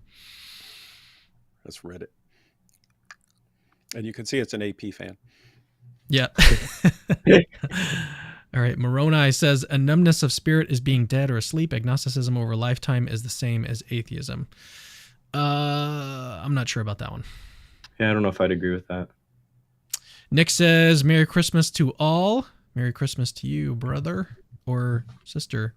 I don't know many Nicks that are female, but that's Australian dollars, so we don't know what they do with names down there. True. Magellan says, Alex... Nick could be the Australian short version of Nicole, for all we know. Magellan says, Alex destroyed Cliff, obliterated. So I will say that Cliff there were points, and we didn't go over the whole debate. Obviously, it would have been, the stream would have been 15 hours long. But I think ultimately Alex and Phil probably won this debate in the end. But I do think that Cliff and Stewart raised some good points. Okay, and that's kind of what we covered here. They do need a little bit more credit than they were given on in the comments of this video. So they didn't do as terrible a job as a lot of people are claiming. All right, Magellan also says that debate was embarrassing for the theists. All right, Magellan. Have you been listening to anything else that we said? No, the theist humiliated. The theist dumb. It is smart. We smart group. You dumb. We smart. They are the brights. They are the brights. Video Mania says Alex is as disingenuous as any atheist out there. I hard disagree. We all disagree with that, right? Yeah. Hard disagree. Yeah. No, he's very intellectually honest. I think he was using some debate tactics in this one that worked in his favor. So, Emerson says, donating only cause the dawn is here. David Wood, the Godfather. Thank you. Corleone. All right, we got through these actually relatively quickly. Whoa, Bo. Cameron, you should react to Frank Turek and Alex O'Connor. Bayesian ontological argument. Now I just need to come up with what whoa stands for. Whoa, nice. Boa. All right. Whoa, Boa. I think that Frank puts him in his place that O'Connor can't escape. You know what? I'm actually in talks right now of scheduling a new in-person debate with these two fellas. Possible, we don't know. We got to work out the details and stuff. But it is a possibility. I should react to the Frank Turek and Alex O'Connor clip. It's been a while since I watched that. I'm not a huge fan of the traditional moral argument. Did they debate or something? They debated years ago, I think, the moral argument. And I'm not a huge fan of the traditional moral argument. I like arguments for moral knowledge a lot better. Yeah. So Frank and I might actually disagree on that one. But I mean, Alex, he normally does like a really good job in his debates. So I'd probably have to give him some props if I did a review of that. But all right. Gabriel says, where can we get David's dissertation? You can go to the Fordham Library website. I think they have all the dissertations there that have ever been approved. Oh, nice. I mean, I could just email it to you, but I normally don't like just. I wish there were someone else who would just email it to anyone because I'm terrible with emails and stuff, and then I feel like if I start emailing it out, then other people are going to ask me to email it to them, and then I'm going to be spending emails all the time. Anyway, I think you can access it through the Fordham University library somehow. All right, last one. Wayne Cochran says, how culpable are Christians that embrace young earth creationism for causing a stumbling block for those searching for Christ and dismiss it? I think it depends on whether or not they are sincere, right? Because you can sincerely mislead people like on accident, and I don't know that you would necessarily be culpable for that, depending on how much research you've done, whether or not you've been intellectually serious about investigating your own beliefs and stuff. Because I'm sure that a lot of us have beliefs that are false, doctrinal beliefs that are false, that we nevertheless think are true, and we're trying to convince other people that are true. So it wouldn't just be young earth creationism that faces this problem. I think it would apply more generally. I think the other angle of this too would be the dogmatic nature of your belief in any of those places too. Like when I first became a Christian, one of my biggest struggles was people dogmatically telling me I have to be a young earth creationist, and that led me into like a stage of agnosticism until I realized kind of how modular Christianity actually is. So had it not been for the dogmatic position of some people there, I don't know that it would have caused the stumbling block. So I think that attitude is important there, probably for the culpability as well. As far as how it would become a stumbling block, if you have someone who is completely opposed to a certain position and thinks it's insane, and then you present that position that these other people regard as completely insane as a foundational claim of Christianity, that if you deviate from it, you can't possibly be a Christian. Then it's, I'm not deciding whether to be a Christian based on whether Jesus died on the cross and rose from the dead. It's this other thing that I have to accept first. If you're presenting that as the only possible way to become a Christian or something like that, then if someone actually believes you, because they don't know that they're actually there's actually a range of views within Christianity itself. If they think that is the only position of Christianity and they think that's insane, then they're not going to listen to your claims about Jesus dying on the cross for sins and rising from the dead, because they think, oh no, well it's completely insane from the ground up. So yeah, it's kind of how you present it. If you hold to that position, it should be, hey, Jesus died on the cross for sins, rose from the dead. He's Lord. We need to submit to him. That's the gospel. Oh, and there are different views on this. I think I'm right about this, and here's why I think I'm right. That's, if you wanted to present it, that's how it should be presented, I think. Yeah. Okay, last thing I'm going to say, and then we'll close out. So, David, there was something I wanted to say way earlier on, and I just forgot. Basically, there is an objection to the problem of evil that I've been thinking about lately that has made me basically completely stop taking atheism seriously. Okay. Like, because the problem of evil is... You heard it here. Cameron, from a couple months ago, took atheism very seriously. Okay. Just wanted to point that out. I took it seriously for years. I'd be happy to say that. Yeah, I took it seriously for years, thinking it was a serious alternative and stuff. It was the bell curve. It's the bell curve. It's the bell curve. But okay, so the realization that occurred to me, and this was actually after talking with Philip Goff. Do you know who Philip Goff is?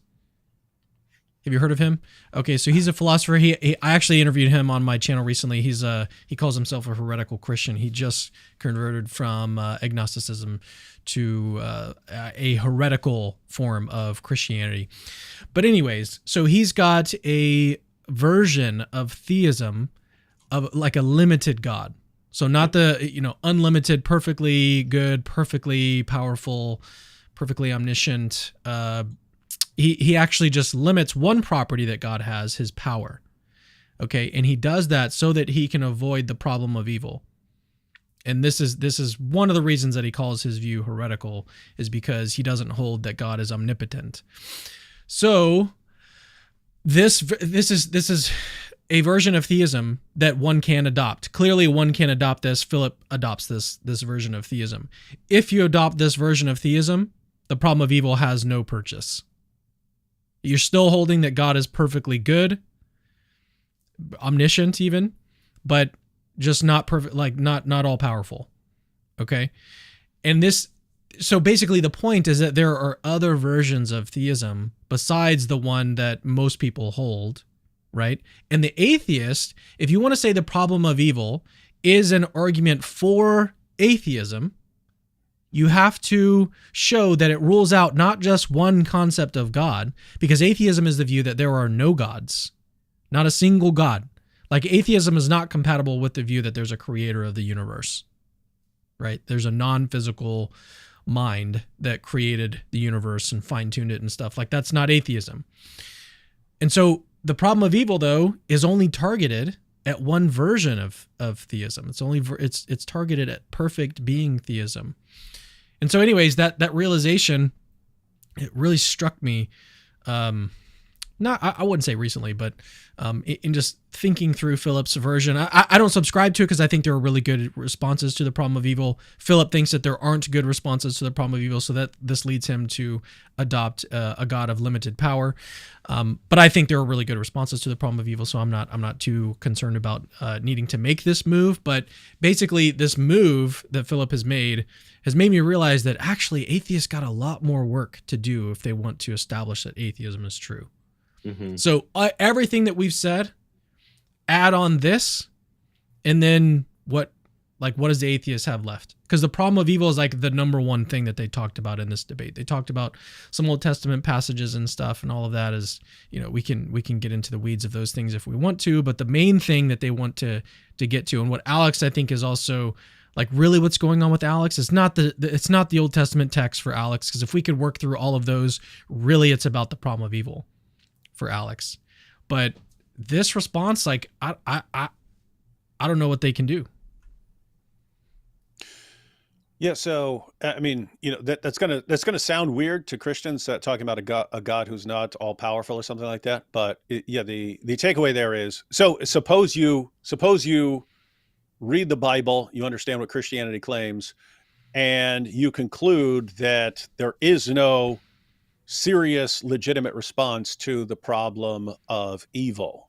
That doesn't give you atheism. At most, it should cause you to rethink what you mean by God's attributes. So that's the basic idea, right? It's like, oh no, I've rejected this, therefore this. No, therefore modify your view of that, because that is beyond ridiculous. And I mean, is basically I'm a Christian. I believe in God and the attributes we normally ascribe to God.